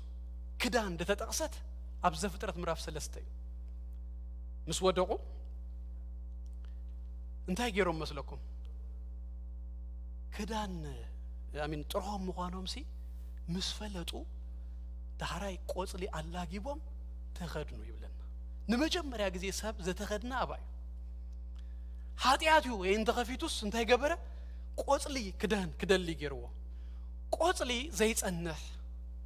ፀሐይ ምስ ወፀ ዝሐርር بقصالነት ዘይغيدካ ሰብ ናይ ገዛ እርሱ ጽድቂ ክገብር ክደል ከሎ ሆሙ አምላክ ግና بغمي عينت መንገድ ዳህራይ ናቡ ከም ዝመልሶ በዘመላኸት መንገድስ ደበሎ ወይ ድማ ቆርበት ከደኖም ይዝብል ካብ ኤደን ገነት ኮጽ ከለው ቆርበት ከደኖም ደበሎ ከደኖም እዚ ክዳን እዚ አሞዳእታ በክርስቶስ ኢየሱስ እንክደኖ ክዳን ዘመላኸት ናይ ብሉይ ኪዳን ናይ ጽላሎት መግለጺ ናይቲ በኢየሱስ ክርስቶስ ዝመጸልና ክዳን ጽድቂ መጽሐፍ ቅዱስ ክውደ ከሎ ድማ ዳርጋ ሞዳእታ ገጹ ዚ አምራፍ 3 ምዕራፍ 10 ተሽዓተ ድማ ነታ መርዓት እንታይ ተዋሂብዋ ብን ዝብል ጻዕዳ ሻሽ ድማ ተኸድነት ተዋህባ ንሱ ድማ ይብል ጽድቂ እቶም ቅዱሳን ኢየሱስ ክርስቶስ ጎይታይ ብን ዝብል ጻዕዳ ሻሽ ስለዚህ እጂ ረሲሁ ዝነበረ ተበላሹ ዝነበረ ነገርና ብን ብዝብል ጻዕዳ ሻሽ ታይተገበረና ተኸደና አምላክ ሲንታይ ይህብዩ كداني هبيو هذا دما زتتصيق خدانو نيرو نت زتتصيق خدانو شيطان زتصيقلو خدانوس كابو نقل ابيلو نتي صيق زخونه كدانو قنطط ابيلو كال كدان لبيسو البيسو تذكروا يوم نتكهان اياسو زكرياس مراف 3 ቁጥር 3 ለና اتملعك نتوما قدميو قيموم زنبرو نترسح كداونتي كابو الالو يلو ملسلو نوخا ر ابساخا اوصاخلكا بلوص كداونتي كدنكوخا ابساخا انتي جبركوخا اوصاخلكا بلوص كداونتي هابكوخا منفس غواهي زنبرنا نو غنجك انت ابيلو كاله كدان يهبونا يسوع غويتاي ناي مسغانا كدان يهبونا اب حدش كدان بزعبا كدان كزارب كله حدش كدان بفلاي املختات مسمنتا يزارب مسلكم نتحده مقنطاط موصا نتحدش دما مخدا بكريستوس ኢየሱስ ተገብረልካ ነገር አለ ኑ ግን ሰይልካ ብድቅ አስካዳ ይኮነስ ተኸደኖ ነትና አረጊት ደማ እንታይ ገበሮ ካብለሌኻስ ቀንጥጦ አውጻዮ ነዚያ ክክደን ሲሎ ምንጎስ ነቲ ቢጃማ እንታይ ገሪ አውጪ ናይ ሐዘን ናይ ዝደቁስ كيتمسكن زجبر كتمار زجبر قال كله عينات كدانات لومي بإيسوس كريستوس مسون تاي جبريك أنتت نايمس جانا غدان جنا تذهبنا أوردي تداليو لوكو تزايهلو نيرو شجر جنا هلو نتاي نكبر روتراي نكدنو يسوع قويتاي إفسون مرا 4 قطري إسران كرتان تاي بالمسلكم نتقدم تملالسكم لو بتمنيت تتف أرجت سب أنتيتكم بتناي أمرهم منفس كتحدثوا اتبناي حقي صدقن قدسنا بملك املاح اتفتره حدش سب لبسو اتي قنطط ازدما لبسو اتي قنطط نزدما لبسو رومي 10 ቁጥር 10 ተግልት ተድማ ለይት ሐሊፉ ይሉ ማአል ተቀሪባ ግብር ጸልማት ካባና ደርቢናስ አጽዋር ብርሃን እንታይ ንግበር ንልበስ ኢየሱስ ጎይታይ ስለዚህ ነተሐደ ተቀንጥጦ ይኻ نتحدى كابل ليخا توجدوا يخا نتحدش دم أملاك ددالو ونجرسي تلبسوا يخا يسوع قويتاي أملاخ نايتصدق خدانا الداليونا زتبلاشو صيوق كدانا زبله كله خابانا قنطيطو صدق خدينونا هجي بقو ناملاخ كل ساعة مسوعة مسقانا مالت نسمو زئمنا فرخنا كنقرب سلازي كم تقدم بصيوق جركنا انت نغو نيرنا بقو نمتص اي نخدن اي قربنا نيرو نتزي يقرب ناي حاتيات نتزي يقرب ناي كفعات نغرات ግን ካብለና ቅንጥጥ አቢሉ ናይ ጸልማት ነገር ሮሚ 10:3 ብዝብሎ ድማ አወጊዱ ህጅግና ጽድቅ ኸዲኑና በክርስቶስ ኢየሱስ ብዝተኸደናዮ ክዳን ካህናቱን ወይዘው ይክደኑ በዝክዳን እዚዩ ናብ መቅደስ ዝመጹ ለከሆሙ ድማ ከዲኑና ህጂ ዳራይ ድማ ካለ ክዳን ድማ ወሲኹልና ናይ ምንታይ ክዳን ድባሃል ናይ ምስጋና ክዳን كنمتص لنا نابو كنقرب كلنا نابو بمسغانا متان كنمتص ኢየሱስ ክርስቶስ ጎይታይ هذا دما كدان دتخدنا ሰብ نيرو ሰብ ኳ ደይኮነ ፍጥረት مستهجننا نبلو زلنا زمساسه እሱ ድማ ማን መስለኩም ሉሲፈር ቅድመ ውድቀቱ ሰይጣን አብ ቅድመ አምላክ ከሎ አብ ቅድመ ዙፋን እግዚአብሔር በቃ ከአጥንን ከሎ نأملاك خونن كله تنأملاك زخون أملخو مسجانا قل النقربة نتي ناي سماي ملأختس زهبو ورشب النامر حن كله كده أنت واهب وينيرو أبزكيل مراف سران شمونتن تعودا دك أناتو إساياس أسر تربعته إزكيل سران شمونتن نرخبو تي إساياس أسر تربعته بقى نعي مبالو تن شو أتجزين وش دوش تجزين زخونا أي لو كم زنت زخون زفاني أبز تزقبر قليلوس أب كند እግዚአብሔር ሲ ንሱ ባሉስ አብታቦታት ያኸውን ደሪ ዝተዋሃቦ ነገር ከይ አخلوስ አብታ ዙፋን እግዚአብሔር ሲ ኮፍ ክብል ደሪ ከመልኽ ዳይኮነስ ከመልኽ ደሪ ግን እንታይ ግዳን ተዋሂቦ ነይሩ መስለኩም ሕዝቅኤል እስራን ሸሞንተን ቁጥር 10:3 ንስኻ ኢልዎ አብ ኤደን ገነት እግዚአብሔር ነበርካ ببز عينتو كبر امني سرديوس توسبيس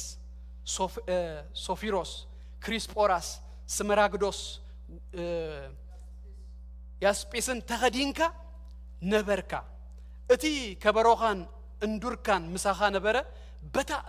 اتفتر كالا مالتي تدالو اغزيابير اداليو زغدنو كدان نيرو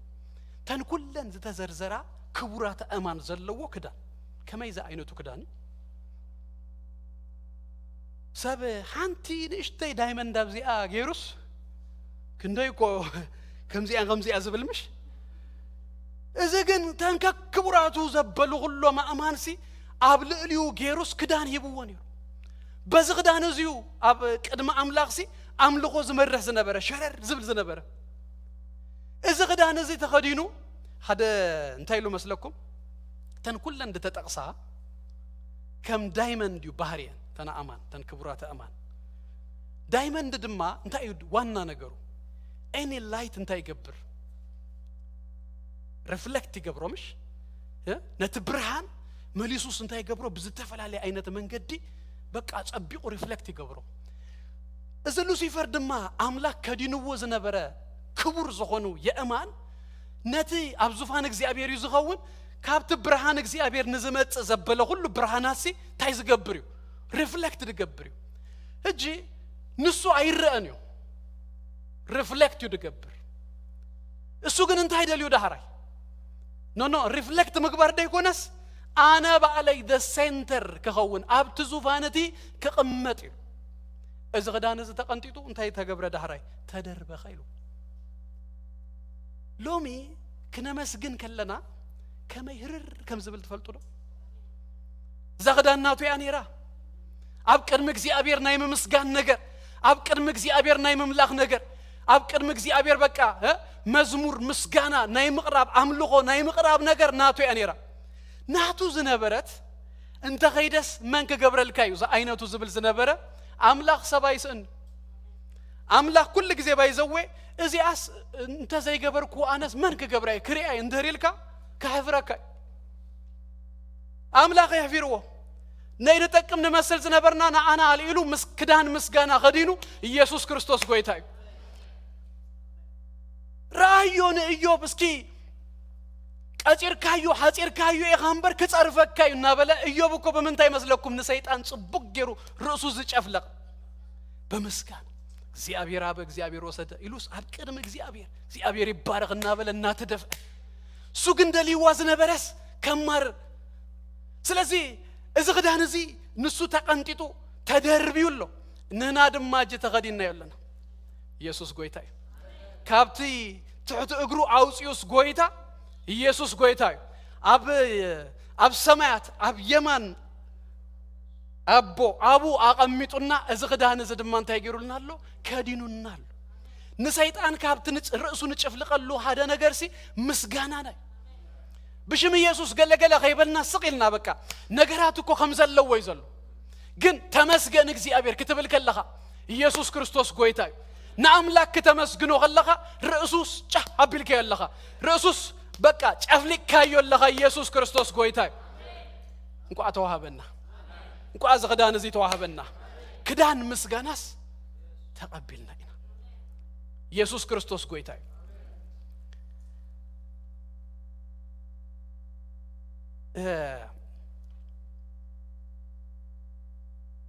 مسجانا أنتوي كم زبالكو مش حاكوس التحازي مش اجي عبلبنا زمت أزتها قبر نقرالو كم زي نقر كلوس أمسكنو قلا كنبهال كلنا قلا جيزيس كستاي كي مثلنا كم زي فيك هيكوننا نقبرو دلنا نامستو قال نمسا ينبر نو فيك هيكونن مالت قوديلون نبلو أيتا قبرن نبلو نقرات زبالو خلص كاب يسوس هيبلسون يوي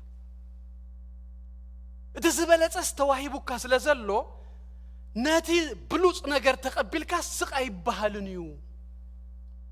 بزعبات بلوص بزعبات تقبل كايو زغبر نقرسي أمسجن ينبر زيل نقر أيكونانوكو مانم زيابيرنكم لنا خلو أبزي أملو قد مرهونا أمسجن كبرنا خلوس حاسوا أيكونا حقيو نسو السو يزبلت يسوس قويتاي يسوس أبزل لو خلص حقوس هالو يسوس أبزل لو خلو مسجانال زيا كندري المو نداود أخوي لوكاس مراف هذا مراف كلتن أنا زمارين تزخون أبو بزوج زي ما تفعوا ونياتو بزوج مزامورات يزل قويتانا يسوس كريستوس نابزا مدرزي أمسمت حقوس يخينو بزوج مزامورات مسجانات دما كوهاب جمير كم تفلتوا يوسفن مريمن أبتزنبروا أب جليلا مقصر أواج مستأوجة مسيوم ناب بيتلهم ناب يهودا مسمعو بوتاس إنهم سفر سينهم زعتوا له جزاس أي ترخبن تعرفوا له جزاس أي ترخبن يسوع مسيو جنسب نتاعي جبرون أيستبحلون ما نم بوتاي هابون نيسوس بوتا تهيبكا سفر تهيبكا أبو حقوس قال تساينوس أب هذا مبلغ مال أبو نايم جمريا ودان تاي جبرتي بلنا حارست ولدتي بل كابت زجر من النجار نتاي مسلكم بزعباتهم نايم مبلغ مال ذهبوا سبات أي تصحفلنا بقى obviously جزا مدكسي سوري تتحيزله سالون مليون ديو لازم قص أراز متأسف سوري مليئة أبت كوريدرك مليء سوري تبرن دخ مليئة دحن جن كم قالوا تيكوننا نهنا كوافوات تام بالإمال جن الله يلوم أبتام بالإمال أتيوم أبتام بالإمال أتيوم مريم دم أبو ولدتي بل كتير أزلو تقصد نتايز بالمسلوكم أب قاسوت نيرو مبرخ ملأخ نباتهم مسيو نعلم كل زغون حقوس تولدولو توم جزا يفلتونكو توم جزا يفلتوس أبتجن نحدا سبترا يكون نعلم كل زغون حقوس مسيولو يسوع كريستوس قويتاي نيسوس نهناون أمنتون تقولنا بوتان تزيهبنا يو تحدا يزور رسي حواتي بعال حزن يوم زورسو بعال مدقواس بعال مغروم رام يوم زورسونا ንኢየሱስ ቦታ ተሂብናዮ ግን ሓጎስ ይዝመጽእ ምስጋና ይዝመጽእ መዝሙር ይዝመጽእ ስለዚህ ኢየሱስ ቤተ ይገባ ካብልና ኣብ ቤትካ ዝኣተወ ኢየሱስ ከምተ ዝግባ ቦታ እንታይ ንግበሮ ንሓቦ እንተ ዘይኮይኑስ ኣብ ቤትካ ተወሊዱስ ኣብ ቤትካ እንከሎስ ተኣምራት ኣብ ቤትካ ተገይሩስ ዘይተፈልጦ ኸውን ከመይ ዝሕዝን ነገር ካልኦት ክሕጎሱ ካልኦት ዘገርም ነገር ክሰምዑ ቀፂሉ ኣብ ዘሎ እንታይ ብል መስለኩም ኣቦ መዝሙር እዮም ክዝምሩ ጀሚሮም መዝሙር መላእኽት መጽዮሙን ይብለና ተጸምቢሮም እንታይ ክገብሩ ጀሚሮም ሃቢሮም መላእኽቱን ክዝምሩን ከመስግኑ ምክንያቱ እንታይ ኢየሱስ ተረኺቡ ያ ኢየሱስ ተወሊዱ ያ ኢየሱስ ንዓለም ኩሉ ሓጎስ ዝኸውን ኢየሱስ መጽዮ ስለዚህ ኢየሱስ ስለዝመጸ ምስጋና ኣምልኾ ዝማሬ መላእኽቱን እጂ ቶም ጓሶት ከመይ እድለኛ ዝማሬ ናይ መላእኽትስ ኣብ ዘይግዚኡ ሰሚዑ ናደ ማልቲ ተጸምቢርና ምስኦም ኣብ ዙፋን እግዚአብሔር ኣብ ዙርያ ዙፋን እግዚአብሔር ነዘመዛሙር እዚ ክንሰምዑ ኢና እዚኦም ግን ኣባ ሰሚዖም መላእኽት ዝዝምርዎ ዝማሬ መላእኽት ዝውድስዎ ምውዳስ ሰሚዖም ኢየሱስ ክርስቶስ ጎይታ እዩ ማርያምን ኢየሱስ እንዲሁ ናባ መጽዩ ሉቃስ ምዕራፍ 1 ካብ 46 ክሳብ 56 ዘሎ 10 ወይ 11 ዝኸውን ጥቅስታት እኮ ጸሎት ምስጋና ናይ ማርያምን እንታይ ክትገብር ጀሚራ ንኣምላክ ከተመስግን ጀሚራ ማርያም ድማ በለት ይብለና ነፍሰይ ንእግዚአብሔር እንታይ ትግበሩ ተዕብዩ እጂ ታነጥበይ ሃዙኒ ኢየሱስ ኣብ ዘለዎ ሓጎስ ኣሎ ምስጋና ኣሎ ኢየሱስ ይመጽዩ ኣብዘን ምዕራፍ 1 ምዕራፍ 2 ምስጋናን ሓጎስን ድማ በብዝሕ ትረኽቦ ስምዖንን ሃናን ድባሃሉ ድማ ትጽቢት ናይ እስራኤል ብዛዕባ መሲህ ዝጽበዩ ሰባት ነይሩ ሰብ ኩሉ ኣይፈለጠን ናብ ቤተ መቅደስ ሂዞሞ ምስመጹ ስምዖን መጀመርያ ተቀቢልዎ ኣብ ቁጥሪ 28 ንሱ ድማ አቢዱ ሓቂፉ ንኣምላኽ ኣመስገነሞ እሳ ድማ ኣብ ቁጥሪ 38 ሃና ንሳውን ሽኡ ናቡ መጽያ ንኣምላኽ ኣመስገነቱ ዓለም ኩሉ ንምንታይ ደ ይመስግን ኢየሱስ ኣይፈለጦና ኣነ ንስኻትኩም ንምንታይ ንኢየሱስ ነመስግኖ ንምንታይ መስዋዕት ምስጋናና ክበዝሕ ኣለዎ ኣይንትና ተኸፊቷ እጅ ዛ ሰበይት እኮ መበለት ያ ነራ ንብዙ ዘመናት በምድራዊ ነገር ክትረአ ከላኮ ምንም ዘይብላ ምናልባቱን በቲ ቃላት ክትቀም ፈቀዱ ለይሞ ሉዘር ክትብልዋ እኮ ትኽልዩ ሽስ በቃ መበለት ኮይና ሰይላ እድሚያስ ዘሐለፈ ሰብ ብናይ ዓለም ቋንቋ ነገር ግን እሳ ዝተረዳአ ነገር አለ ዝራአየቶ ነገር አለ ዝራአየቶ ድማ ዝተጸበየቶ ድማ ምስራኤቶስ ንኣምላኽ እንታይ ክትገብር ጀሚራ ከተመስግን ንኢየሱስ ቦታ ተሂብናዮ ንኢየሱስ እንድሕር ፈሊጥናዮ ክነመስግን እዩ ዝገብረና ኢየሱስ ጎይታ እዩ ክብረና ኣምላኽና ይኹን ዝርኢና ክንወድእ ተይ ኩሉ ዘን ሰለስተ ሰንበታት ድተማሃርናዮ ዋና ዓላሙን ምንታይ ይመስለኩም ምስጋናና መታን ክውስኽ ኢንክሪዝ ክገብር ኣብ ህይወትናስ እዚ ነገር እዚ ክንላመዶ ፕራክቲስ ክንገብር ቃቆጽርና ናሐሰብና ንኣምላክ ክነመስግን ኣፍና ክክፈት ንእግዚአብሔር ክንዝምረሉ ስከይንብል ኣፍና ሃ ክነብሎ ክንከፍቶ መታ ኢየሱስ ክርስቶስ ጎይታ እዩ ማር ሓሙሽተ ጥቕምታት ናይ ምስጋና ሪእና በዚ ክንዛዝሞ ነዘን ዝሓለፉት ሰለስተ ግዜ ሰለስተ ሰናብት ዝተማሃርናዮ ባጭሩ ሓደ ሓሙሽተ ነጥብታት ክንርኢ ቀዳማይ ምስጋና እንታይ ይጠቅመና መስለኩም ናብ ህልውና እግዚአብሔር ይእትወና ህልውና እግዚአብሔር በምስጋና ይዝእቶ መዝሙር 100 ቁጥር 4 ኣብ ደጌታቱ በምስጋና አባጸዱን በምንታይ እቶ ይዝብለና በውዳሴ መዝሙር 22 ድማ ዘሐለፈ ዝራናዮ አማህሌት እስራኤል እንታይ ትገብር ዘተነብር በእንግሊሽ ድማ he enthroned in the praises of Israel ዙፋኑስ አበይ ተክል አብቲ ምስጋናና ዘለዎ ማህሌትና አብዘለው ዝማሬና አብዘለው በምክንያት እዚ ኮቪድ ተአጽዩ አነ ሓደ ግዜስ ይገርመን እዩ ተፈቂዱ ተኸፊቱልና ህሊናና ክሳ ዘይበለና ማለት እዩ እንድሕር ኣይተሰማማእናን ሱዳሃን ችግር ይብሉን ግን ምንም ካሙ ዘይብልና ስራህ ንኸይድ ካለ ነገር ንገብር ገለ ጉባኤ ደይናፍቀና ሰባት ግን question ይገብር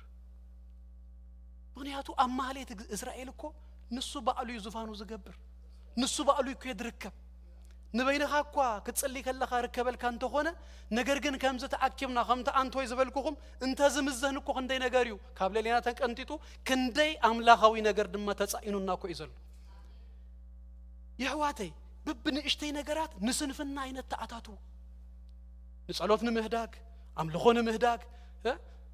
ጉባኤ ንምህዳግ አገልግሎት ንምህዳግ ገለሲ ምክንያት አይንግበር ስጋ ከሙ በቃ ቅንሽተይ ነገር ተቀዲድ ካሉ ጽቡቅ ጌሩ ይዝኸይድ ጽቡቅ ጌሩ ይዝወስደካ ክነቀይድ ግባአና ስለዚህ ህልውና ናይ እግዚአብሔር ይዝበዝሐልና ከነመስግን ከለና ናቡ ለእለ ሁሉ ለማንም ጊዜ ናብ እግዚአብሔር ንጽጋ ናብ አምላኽ ንጽጋ በምስጋና ሎሚ በዘን ሰዓታት አንቶይ ከነመስግን ከለና ክንደይ ነገራት እኮ ለና በአምሮና ዘህዘን ክንደይ ነገራት እኮ አሎና በቃ ዘጨንቀና ሐሳባትና ዝወጣጠር ግን ከነመስግን ዋላ ምስቲ ብዙ ዝተወጣጠር ከዩ ነገራት መጽይኻ እንዳመስገንካ እንዳቀጸልካ በባህደ እንዳረገፈ ህልውኑ እንዳተሰማአካ ነፍስኻን ስጋኻን ከሳእ ዝፍለጦ ናተፈለጠካ ናኸድካ በይነኻ ተትኸውን ማሐደካ እጅግና ይከደግኒ መጽይኻ አለኻ ደዊልካ አለኻ ሁሉ ሰብ ይምልኻሉ ዋላ አንተ ደኺምካ ስኻ አብዝግናሉ ስለዚህ ተህልውና እንዳመጸ ተጸጋ ናይ ኩላትና አብዝ ዝመጽ ዝፈስስ መስዋዕቲ ንሁሉ ናይ ህልውና እግዚአብሔር እናብዝሖ አይተኾኑ አነ ብዙ ጊዜ ጾም ጸሎት ይዘክ እንደይ በቃ ህልውና እግዚአብሔር ናፊቃ ዝነበር ቀዳም ጸሎት ልክ መጽኸለኹስ በቃ ንሽተይ እናጸለናስ እትዘይ በቃ ዘይረኸብኩዎ አይነት ነገራት ይረክብ ስለዚህ ህልውና እግዚአብሔር ክበዝሐልና እንደህር ኮይኑስ ምስጋና አብ ህይወትና እንታይ ንግበር ነብዝሕ ኢየሱስ ጎይታይ ካለ ድማ አብ ህይወትና ምስጋና ጥቅሙ እንታይ መስለኩም ተአምራት ናይ እግዚአብሔር የጽን ብዙ ሰብ ተአምራት ይቀበሉ ነትዝ ሎም ዝተቀበሎ ግን ከም ዘይተቀበሎ ኮይኑ ክነብርን ክኸይድ ንኽእል መጽሐፍ ቅዱስ ንሪኦ ንማሃሮ ነገር ግን ተአምራትካ ካብት ተጽናአሉ ነገር ሐደስ በምስጋና ኢየሱስ ጎይታይ ቶማስ ለምጻማት ምስተፈወሱ ቶም ተሻአታይ መተመልሱ ተሐደ መጽዩ ከም እንደገና እኮ ካብ ጎይታ በምስጋኑ ቃል እኮ ተዋሂቡ ይኸይዱ ሙሉእኩን በእንግሊሽ ይዝብል ዘለኹ እምነትካ ሐውየትካ ትብሎቲ ካብ አምላኽ ንምስጋና ኢሉ መጽዩስ ከም እንደገና እታ ዝተቀበላ ፈውሲ ዝተቀበላ ነገር እንታይ ገይሩዎ ይኸይዱ አጽኒኡዎ ይኸይዱ ስለዚህ ብዙ ተአምራት አብ ህይወትና እግዚአብሔር ገይሩ ግና ክነመስግኖ ከለና ንሁሉ ጊዜ ድማ ናትና ኮይኑ ነበር ባህር ኤርትራ ከፊሉ መሰሳገሮም እግዚአብሔር ከመስግንዎ ጀሚሩ ደጊም ነዞም እስራኤላውያን ነዞም ግብጻውያን እንታይ ተገብርዎም አይክትሪእዎም ነው ሃና ቀዳማይ ሳሙኤል ምዕራፍ 1 ጸልያ ሃና ብልባ ናይ እግዚአብሔር ነገር ዝኸበዳ ሰብያ ነራ ኤልቃና በጣም ይዝፈቷ ዝነበረኳ እንተ ሆነ ክዳን እንተ ሃባ እንተ ወሰኸላ ገለ እንተ ገበረላ ገለ ንሳ በመድራዊ ነገር በቃ ደእግባይ ነበረትን ሃደ ካለ ዝራእየቶ ነሩ ሃደ ካለ ዝባሃገቶ ነሩ ጸልያ ሞዳታ ነፍሳብ ቅድም እግዚአብሔር አፍሲሳ በቃ ናብ ገዛ አኺዳ ኤሊውን ባሪኸዋ መጽዩ ሳሙኤል ካብት ድጸለየቶስ ደመስገነቶ ይበዝሕኩ ምዕራፍ ክልተ ክትሪኡ ከለኹም አፈ ይከፍት ኢላ በቃ ንእግዚአብሔር ሲንታይ ጌራቶ አመስግናቶ ጸልያ ስቂላ በቃ ምስረኸበት ትነገራ በኡጌራ ዝተረፈት ሰብ አይኮነት ምስጋና ተፈልጥ ነትዝ ተቀበለቶ በምስጋና እተጽንዕ ሰብያ ነራ ኢየሱስ ጎይታይ ቶማስ ለምጻማት ይለኩም ለምጻም በትግዚቲ ኸይድ ከሎ ምስህባት ከሐወስ ስለዚህ ፍቀደሉ ካልኦቱን ተተንኪዮሞ ስለዝረኽሱ ለምጻሜ እና በላይ ዝኸይድ ነሩ ለምጻሜ እና በላይ ዝኸይድ ነሩ ጎይታ ግን መጽዩ መስፈወሶም ዞም ሰባት እዚዮም አብ ክንደነ ጎይታ መጽዮ ዘመስግኑስ እታ ቀደም ዘሰአንዋ መሐዋስ ህጂ ረኺቦማ በአዮም እንጆይ እንዳገበሩ ኸይዱ እቲ ግን መጽዩ ንአምላኽ መስግኑ ንአምላኽ ክነመስግን ከለና ነቲ ካብ አምላኽ ተቀበልናዮ ነገር ዝየጽናአልና እዩ ሳልሳይ ካብ ኣምላኽ እንቕበሎ ነገር የብዛሕልና እግዚአብሔር ምስጋና ይምሽ ዝፈቱ እሞናቲ ዘመስግን እጂ እዚ መሊሱን ከመስግነን እዩ መመሊሱ ይዝህቦ ነቲ ዘመስግን ብዙህ እናረኸበ ብዙህ እናበዛሐሉ ይዝኸይድ ነቲ ምግሩ ምራም ዝሓዞ ባይ ዘ ዌይ እስራኤላውያን እኮ ካብቲ ሓንቲ ቀዳመይቲ ሽግሮም በርባ ዓመት አበረኻ ደተረፉኮ አማረርት ምዃኖም እኮ ኮምፕሌነርስ እዮም ምንም ግራቲቲዩድ ድባሃል ነገር ሲ የብሎምን ምስጋና ዝባሃል ነገር የብሎምን አትሪፉዋ በምስጋና ግን ንእግዚአብሔር እንታይ ካብ እግዚአብሔር ተቀበሎ ነገር እናበዛሃልካ ይዝመጽ ጎይታና ኢየሱስ ክርስቶስ ክልተ ጊዜ ነቶም 5000 ክምግብ ዳሃሩን ነቶም 4000 ክምግብ ከሎ ክልተ አሳ 5 እንጀራ እዚ ዘሎ ኢሎሞ ክልቲኡ ጊዜ እንተሪኹም ማቴዎስ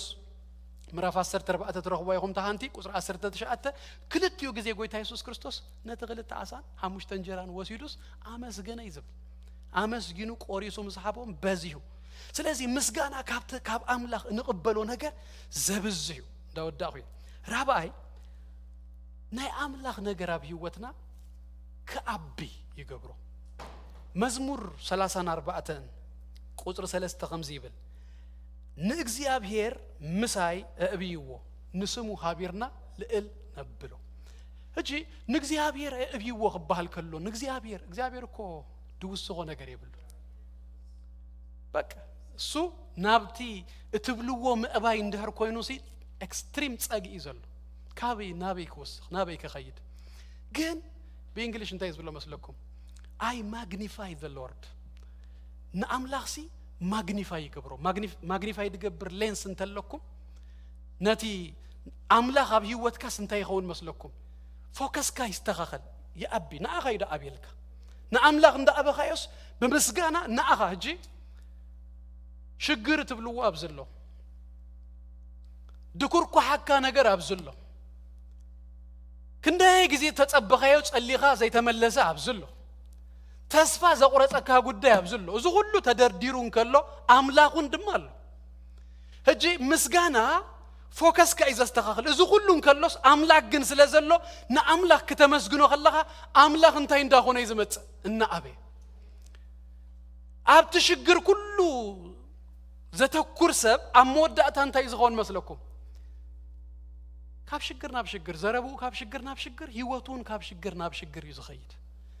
ዘመስግን ሰብ ግን ትናይ አምላኽ ነገር ኣብ ህይወቱና በዝሐ ህይወቱን እንዳተስተኻኸለሉ ላይፍ ኢዝ ጉድ ክብል ይኽእል እዩ አምላኽ ይመስገን ክብል ይኽእል እዩ እቲ ግን ዝቆጽረን እዚአን እየን ሓደ ምሳይ ይሰርሕ ቱኒዚያዊ ነይሩ ነዛ ሃገሩን ኣይተቐበሎን ክመጽእ ከሎ ኣብ ቱኒዚያ ጽቡቕ ስራሕ ኣለኒ ግን በቃ ክኸይድ የለዮም እቲ እንታይ ዝባሃል ድዋሃብ ሂቦም ኣይ ከምዚ ናይ ጦረታ ድመስል ተጠቕሊሉ ዋሃበካ ኣሎምሽ ንሱን ተዋሂበ ስለዝመጻኹ ክመለስ ኣይክእልን ገለ ይብል ኤቭሪ ሞርኒንግ ክረኽቦ ከለኹ ሓንቲ ምረት ኣላቶ ኣብ ህይወቱ ዘጉልሕን እተን ዝጎደላ ነገራት እዩ ድማኸ ኣይስእኖን እዩ ገለ ነገር ሲ ኣይስእኖን እዩ ኩል ጊዜ እግዚአብሔር ይመስገን አይነቱ ወይ ድማ ፖዚቲቭ እንደሆነ ነገር አይወጾን እዩ እተን ኔጌቲቭ ድማ በህይወቱ አይጠፋኒ ሓደ ማልተ ከመይ ቀኒኻ ገሌሊዮስ ዊኬንድ ያኔራ መስለኒ ንሶኒ በቃ እጂ ክልውጦ ፈቲነ ብዙሕ ጊዜ ግን ተራአሆ ምንም ክስተየለን እጂ ከመይ ገሌሊዮስ ሹ ነግረን ጀሚሩ ትፈልጥ ዲኻ ይሉን ቺክን ገዚኤ ኣብ ኦቨን የእቴ ይሉን ዳራይ ሻወር ከገብር አቴስ እታች ግን ሐሪራ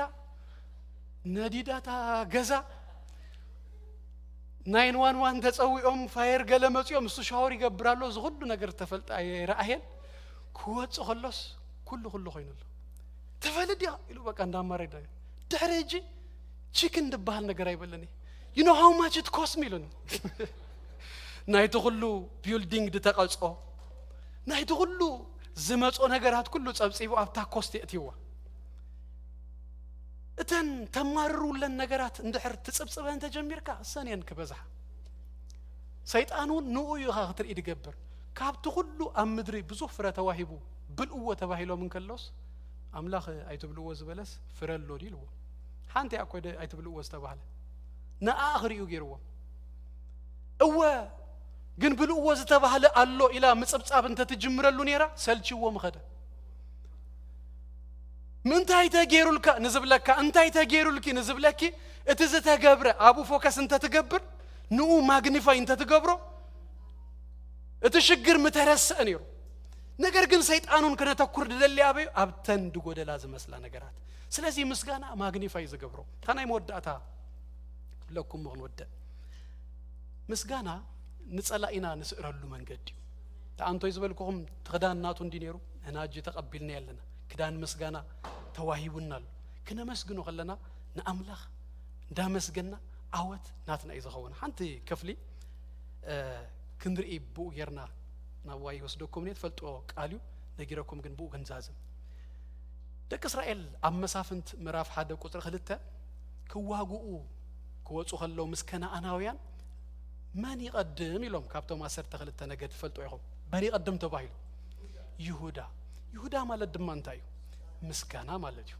ህጂ ንናይ ደገ ጸላኢዮም በመንታዮም ክስርዎ በምስጋና እዮም ዝስርዎ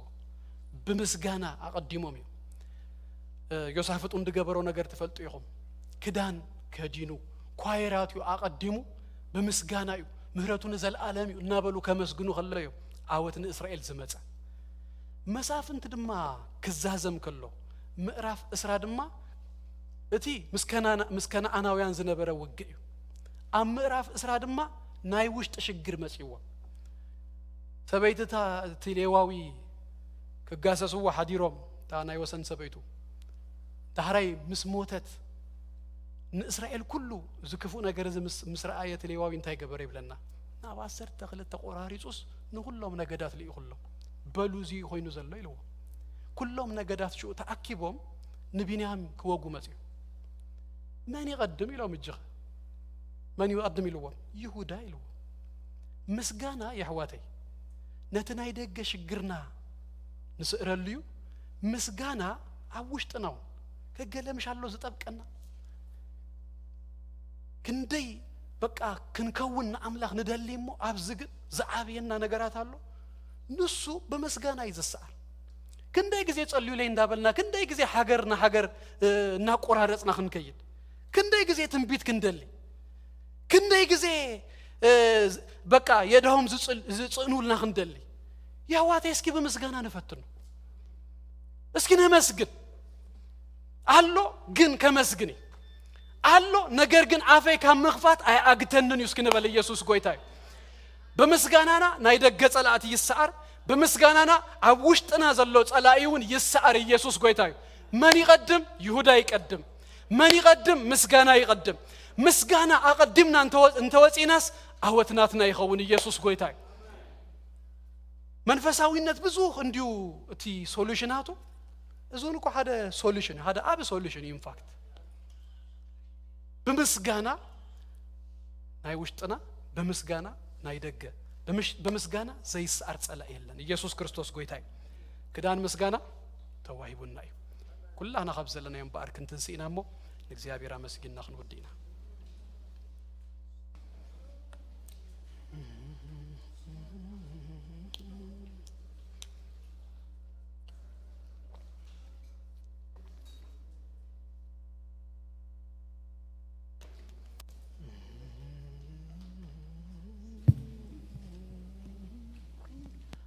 ሃሌሉያ ሃሌሉያ ሃሌሉያ ሃሌሉያ ሃሌሉያ ሃሌሉያ እስኪ የእንትና ናብት ቅዱስ አልኤልና እግዚአብሔር ይባረክ ሃሌሉያ ልብና ምስሰናይ ሃሌሉያ ዳውና ምስሰናይ ልብና አልኤልና እስኪ እግዚአብሔር ከነመስግኖ ንጀምር ይحواتي ሃሌሉያ ሃሌሉያ በገዛ አርስና ቃላት እስኪ ንዛረብ ነመስግኖ እስኪ ተመስገን ንበሎ እስኪ ካብ አፍናስ ካብ አንደበትናስ እስኪ ቃላት ይውጣ ተመስገን እግዚአብሔር ተመስገን እግዚአብሔር ተመስገን እግዚአብሔር ለእል በል እግዚአብሔር ሃሌሉያ ሃሌሉያ ነብዩ እስኪ ነዝጎይታዚ አብ ህይወትና ንሱ ይእበስኪ ንሱ ማግኒፋይድ ይሁን እስኪ ሃሌሉያ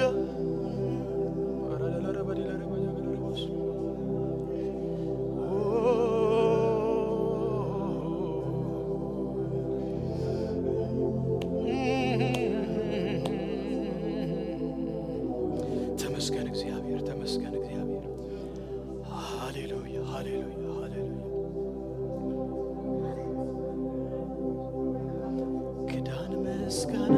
ለቢሰ አቅሊላ ብረሰይ ከመስገን ኢየሱስ ዘላለም ንጉሥ ኢየሱስ ሃሌሉያ ሃሌሉያ ሃሌሉያ ሃሌሉያ ሃሌሉያ ሃሌሉያ ሃሌሉያ ሃሌሉያ ሃሌሉያ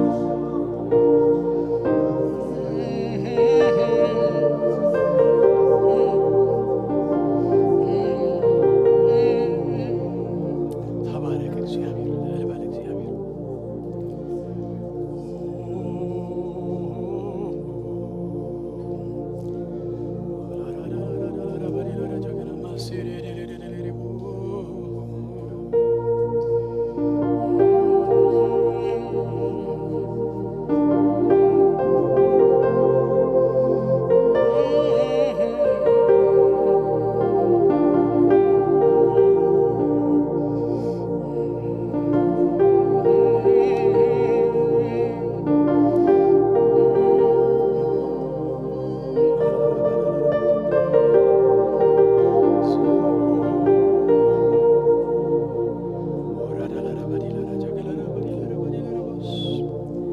ሃሌሉያ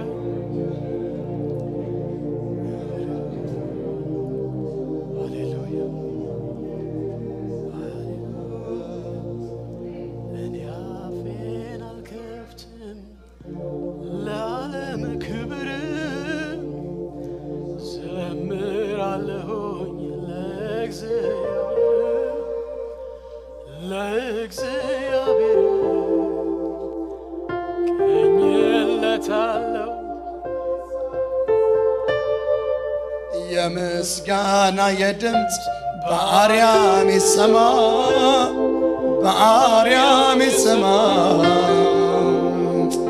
እኔ አፌን አልከፍትም ለዓለም ክብር እቀኝለታለሁ ለእግዚአብሔር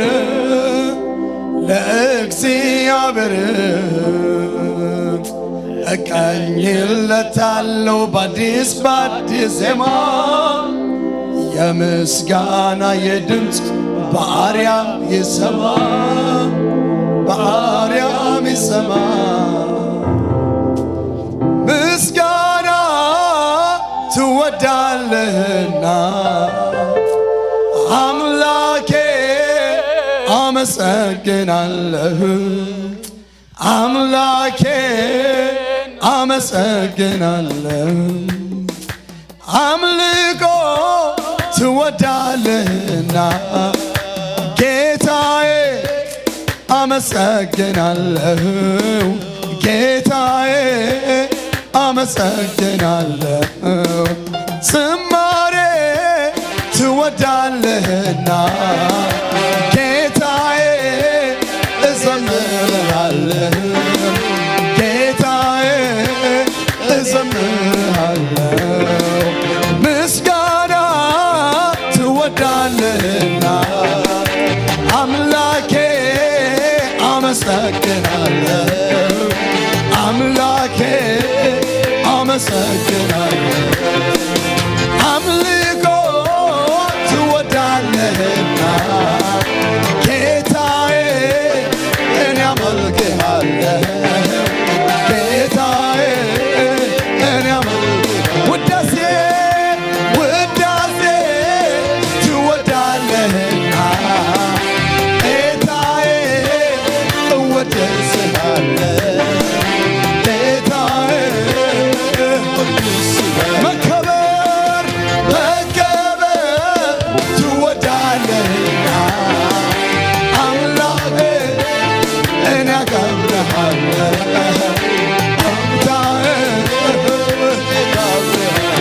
ምስጋና ትወዳለህና አምላኬ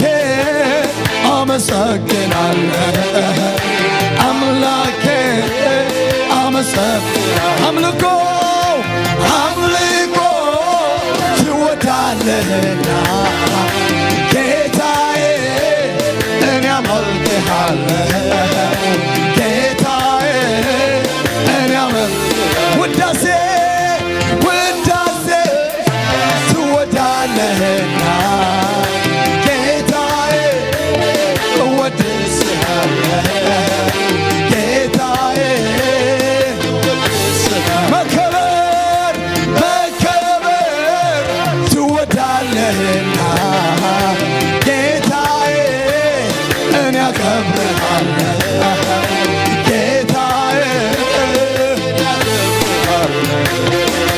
ላንተን እግዚአብሔር ክብርህን ሰጣለሁ ላንተን እግዚአብሔር ክብርህን ሰጣለሁ ላንተን አምላኬ ክብርህን ሰጣለሁ ላንተን አምላኬ ክብርህን ላንተን እግዚአብሔር ክብርህን ሰጣለሁ ላንተን እግዚአብሔር ክብርህን ሰጣለሁ ላንተን አምላኬ ክብርህን ሰጣለሁ ላንተን አምላኬ ክብርህን ሰጣለሁ ላንተን እግዚአብሔር ክብርህን ሰጣለሁ ላንተን አምላኬ ክብርህን ሰጣለሁ ምስጋና ምስጋና ትወዳለህና አምላኬ አመሰግናለሁ ሃሌሉያ አምላኬ አምልኮ አምልኮ ትወዳለህና ጌታዬ እኔ አመልክሃለሁ ጌታዬ እኔ አመልክሃለሁ ውዳሴ ትወዳለህና ጌታዬ እወድስሃለሁ ጌታዬ መከበር ትወዳለህና ጌታዬ እኔ አከብርሃለሁ አሜን ጌታዬ እስከ አውግዝ በለድምፅ ላንተን እግዚአብሔር ክብርህን ሰጣለሁ ላንተን አምላኬ ክብርህን ሰጣለሁ ላንተን አባባ ክብርህን ሰጣለሁ ላንተን እግዚአብሔር ክብርህን ላንተን እግዚአብሔር ክብርህን ሰጣለሁ ላንተን አምላኬ ክብርህን አምላክና መድኃኒት ለሆንከው ከእኔ በቀር አዳኝ የለም ያልከው አምላክና መድኃኒት ለሆንከው ከእኔ በቀር አዳኝ የለም አምላክና መድኃኒት ለሆንከው ከእኔ በቀር አዳኝ የለም ያልከው አምላክና መድኃኒት ለሆንከው ከእኔ በቀር አዳኝም አምላክና መድኃኒት ለሆንከው ከእኔ በቀር አዳኝም አምላክና መድኃኒት ለሆንከው ከእኔ በቀር ላንተ እግዚአብሔር ክብርህን ሰጣለሁ ላንተን እግዚአብሔር ክብርህን ሰጣለሁ ላንተን እግዚአብሔር ክብርህን ሰጣለሁ ላንተን እግዚአብሔር ክብርህን ሰጣለሁ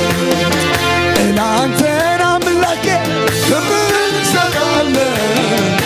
ላንተን ክብርህን ሰጣለሁ በታላቅ ግርማ በዙፋኑ ላለ የምስጋና ዘውድ በራሱ ለጫነው እዘምራለሁ ሃሌሉያ እዘምራለሁ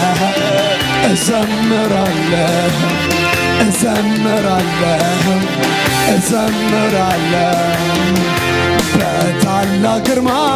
በዙፋኑ ላይ የምስጋና ዘውድ በራሱ ለጫነው እዘምራለሁ ሃሌሉያ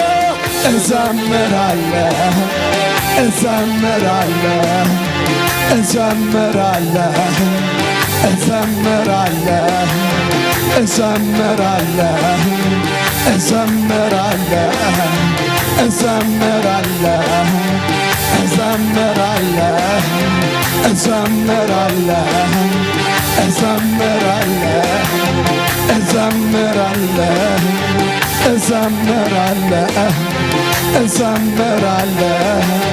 እዘምራለሁ እዘምራለሁ እዘምራለሁ እዘምራለሁ እዘምራለሁ እዘምራለሁ እዘምራለሁ እዘምራለሁ እዘምራለሁ እዘምራለሁ እዘምራለሁ በጎ ስጦታ ፍጹም በረከት ከላይ ነውና ከብርሃናት አባት በጎ ስጦታ ፍጹም በረከት ከላይ ነውና የብርሃናት አባት በጎ ስጦታ ፍጹም በረከት አንተ ነህና የብርሃናት አባት በጎ ስጦታ ፍጹም በረከት አንተ ነህና የብርሃናት አባት አመልክሃለሁ አመልክሃለሁ አመልክሃለሁ አመልክሃለሁ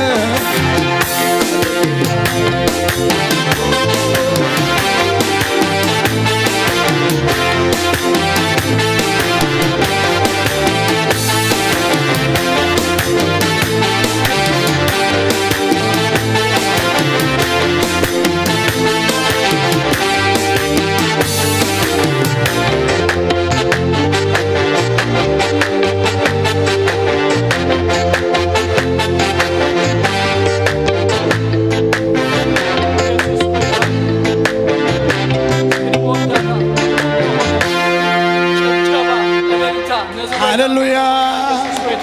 ሃሌሉያ ሃሌሉያ ሃሌሉያ ሃሌሉያ ምን እላለሁ ሁላህና ይዳውና ለኢልና ምን እላለሁ ተመስገን አመሰግናለሁ ምን እላለሁ ምን እላለሁ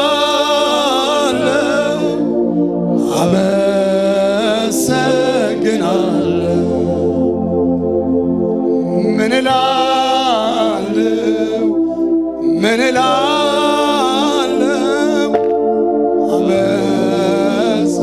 አመሰግናለሁ ምን እላለሁ ምን እላለሁ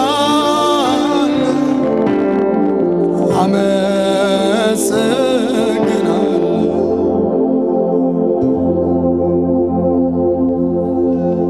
ሃሌሉያ እታኒ አቃዝ በለት ኩላ መዓልቲ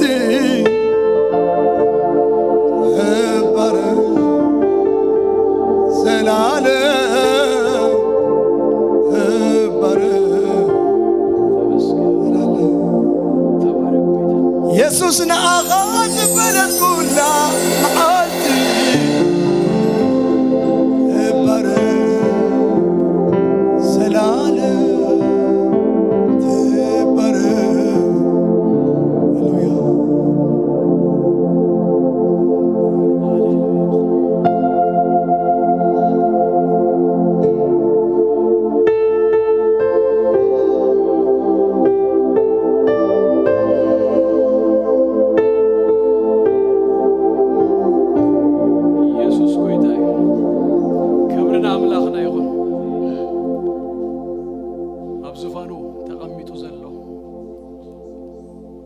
ነገስታት ጎይታ ጎይቶት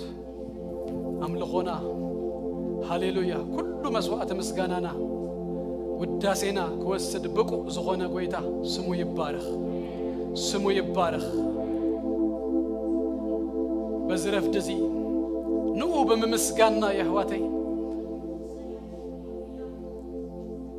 ከምቲ ማይ ሃፋ ኮይኑ ንላዕሊ ከኸይድ ከሎ ተመሊሱ ድማ ማይ ኮይኑ ከም ዝመጽእ ምስጋናና ናቡ ከዓርግ ከሎ መሊሱ ድማ ንኣና ሃሌሉያ ካብ እግዚአብሔር በረኸት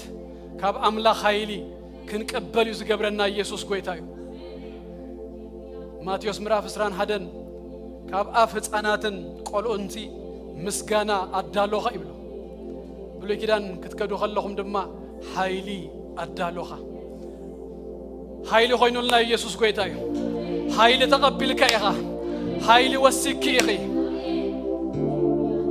ካብቲ ተጸጊናዮ ዝነበርና ንላዕሊስ ከም እንደገና ክንቀርብ ክንጽጋዕ ሃሌሉያ በመንፈሱ ናቡ ዝጎተተና አምላክ በኢየሱስ ክርስቶስ ስም ክብር ይሁንኖ ሽግርና ነገርና እንዳይጎነስ ንሱ አብ ቅድሜና ሃሌሉያ ገዚፉ አብዩ ቅራኤ መታን ብሽም ኢየሱስ ክርስቶስ አራያና ዝለወጠ ጎይታ ስሙ ይባረክ ጎይታ ነመስግነካሎና ጎይታ ነባረከካሎና አብ ክንዲ መንፈስ ጓሂ ክዳን ምስጋና ዘሃብካና ጎይታ ስምካ ይባረክ ብሽም ኢየሱስ ክርስቶስ በዝግዳን እዚ እግዚአብሔር አቦና አጥቶን ወጽ ምስጋና ካብ አንደበትና ካብ አፍና ከይፍለ በኢየሱስ ስም ጸልያለሁ ጎይታ ሐደኳ እግዚአብሔር አቦ ሩህ ነግድ ኮይኑ እግዚአብሔር አቦ አብ ቅድሜኻ በኢየሱስ ስም አይረ ዝግዳን እዚ ሁሉ ጊዜ እግዚአብሔር አቦ ክለብሶ መታን በኢየሱስ ስም ረዳአና ናኻ ዝኸውን ምስጋና ኩልሳ ከይቋረጽና በኢየሱስ ስም ክንህበካ መታን ወአምላክ ንስኻ በኢየሱስ ስም ነፍስ ወከፍና ደግፈና ስለ ሁሉ በስም ኢየሱስ ክርስቶስ ነመስግነካሎና እግዚአብሔር አምላክ ቃልካ አብልብና በመንፈስ ቅዱስ ከህተም 33 ሳሚት ደማ ክፈሪ በኢየሱስ ስም እጸልያለሁ ስለ ሁሉ በዝማዓልት እዚ ዝገበርካልና ነገር ክብሪ በሽም ኢየሱስ ክርስቶስ ናኻ ይሁን እግዚአብሔር አምላክ ይባርኩም ጸጉ ይብዛልኩም ሰላሙ ድማ ይሃብኩም ገጹ ይብራሃልኩም ናትኩም ዝሆነ ዘበለ ሁሉ በአምላክ ደተሐለው እንደተባረከን ይሁን አብተኸድዎ ዘበለ ሁሉ ሞገስ እግዚአብሔር ክብር እግዚአብሔር ይቀድመልኩም ደገ ጸላአትኩም በስም ኢየሱስ ክርስቶስ ወረሱ ብርሃንኩም መመሊሱ ይድመቅ ሰሙንኩም ዝተባረከ ይሁን እግዚአብሔር ይባርኩም በሰላም ሂዱ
أيغرم رمان